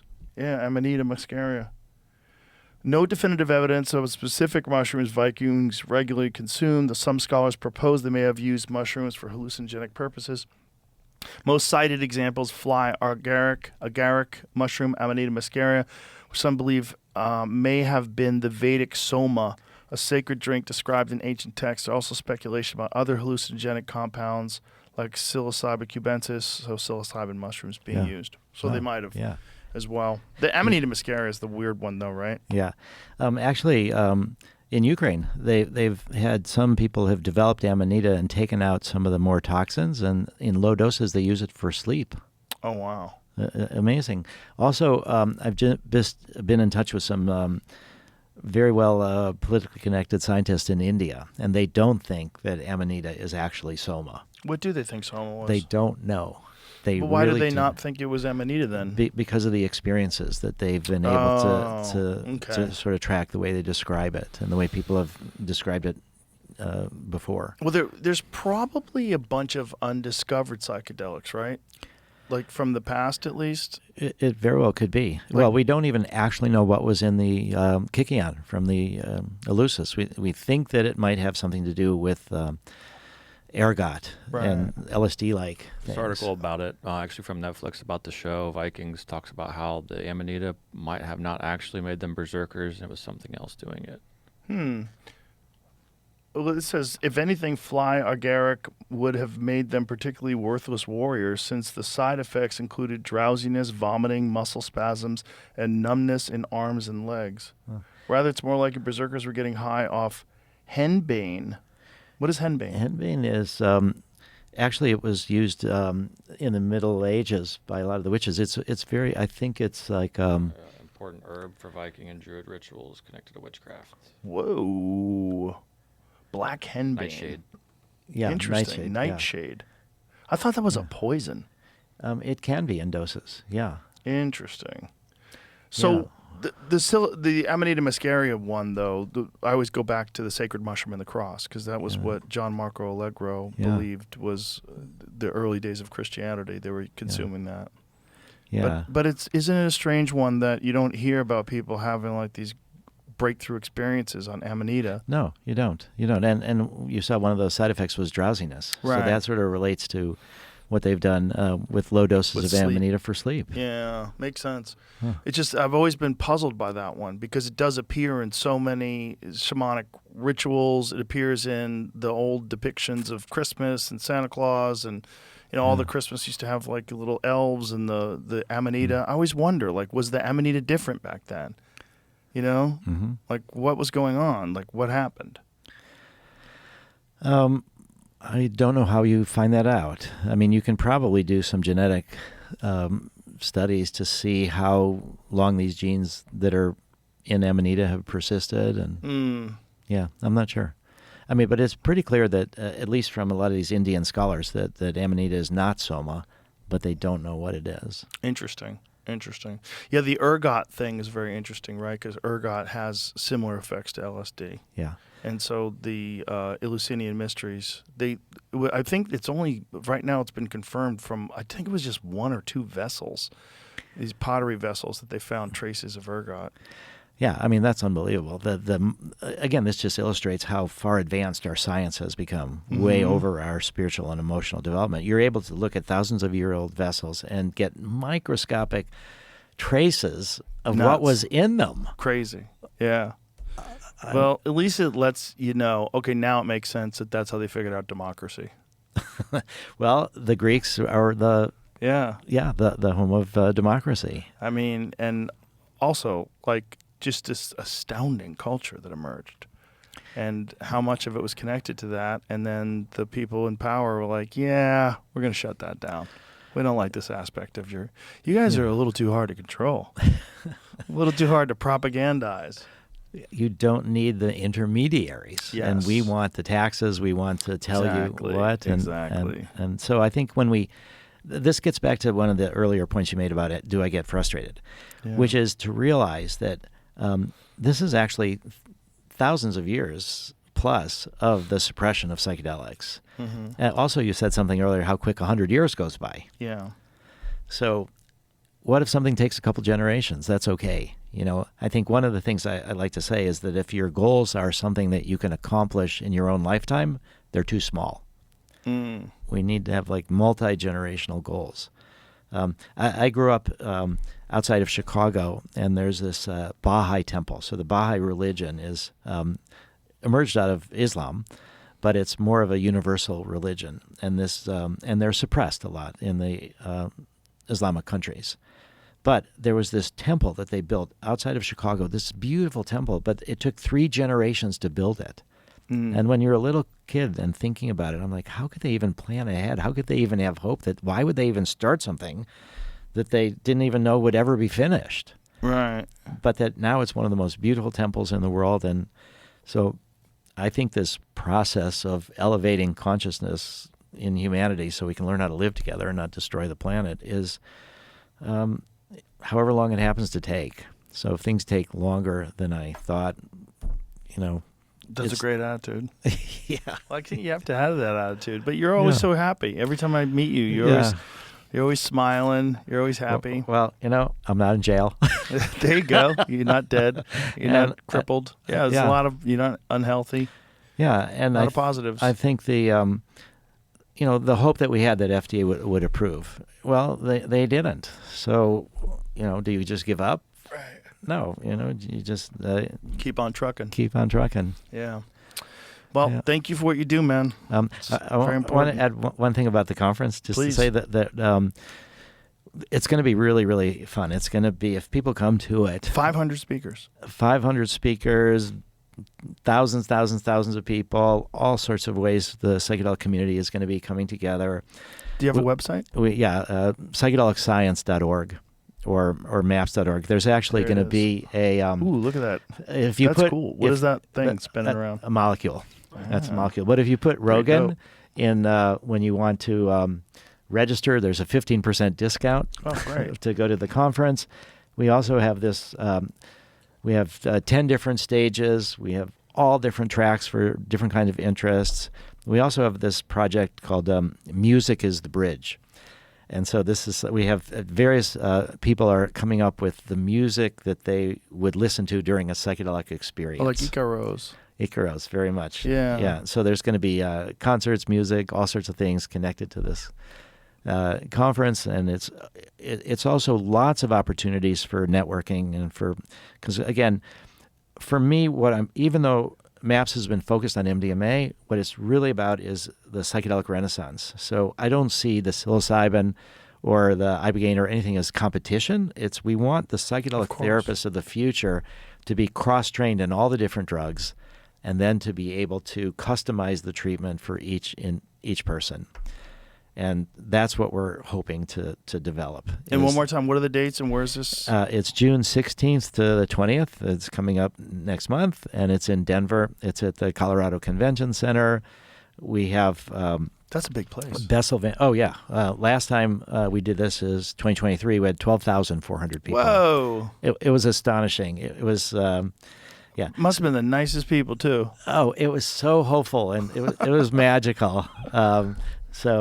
I think that this would be, if anybody wants to learn about the psychedelic community, this is where we gather together. This is where How many feds do you think go to these things? Well, we want them to come. That's the point, is that we want them to come. Well, here's the other point, is that we work with police officers. When you think about what job is among the most traumatizing, Yes. it's being a police. Yes. Or being a EMT. or Fireman. being a prison guard. Yep. Or these, Sure. and they're trained sort of to suppress their feelings, to not talk about it. Right. And so we want the feds to come. The more that they Okay. come, the more that they learn. We have trained police officers who are also therapists that have even got permission from their police chiefs to go through our protocol to get MDMA as part of their training. Wow. So really, it's healing for all. That's why I'm going to Beirut. That's why I just came from Ukraine. We've got a project in Somaliland in Africa. We want to do work in Rwanda. So I think that Lykos is going to succeed, whether it takes 6 months or 3.5 years or whatever. FDA will eventually approve MDMA-assisted therapy for PTSD. Then they'll approve psilocybin and other things. And so I'm sort of going around the world in sort of high trauma, low resource areas to try to globalize access. And I think that we're in a perilous time in America right now, and we could use more people dealing with their fears, dealing with their anxiety, withdrawing the projection of the shadows. Immigrants have actually made America stronger in a lot of ways. I mean, where did we all come from? Right. I mean, what is the story of your family? Immigrants in the 1920s. From where? Italy and Ireland. Yeah. Wow. Yeah. Yeah, well, this is this is the real melting pot of the world. And I know that there's a lot of prejudice against immigrants when they first show up. Mhm, But now sure. we don't think you're not an American. Right. Exactly. Yeah. I think the real fear that people have is cartel members and people coming across the border and terrorists coming across and not having a secure border, which I think we should have a secure border, but I also think we should have path to citizenship too. Oh, totally. Yeah. I mean, this is a great place, and this is the reason why people are willing to walk across the river to try to get here with their children. They know that you can make something out of your life here. I just think we could do better with all the things that you said, and with a guy like you out there spreading the word, spreading the word, rather. It helps the world. So I appreciate you. Yeah. You're doing God's work, Rick Thank you, Doblin. Joe. You really are. And look how miraculous it was that I'm here today with see, you. I That think you it had worked. The universe works like that. incredible. Thank you, Duncan. I'm so sorry you had a emergency root canal. Yeah, poor Duncan. That sucks. He'll be back. Okay. Well, thank you very much, Rick. It was awesome. Great, thank you. Go to maps.org. Yes. That's it. Everything. Thank you, everybody. Bye.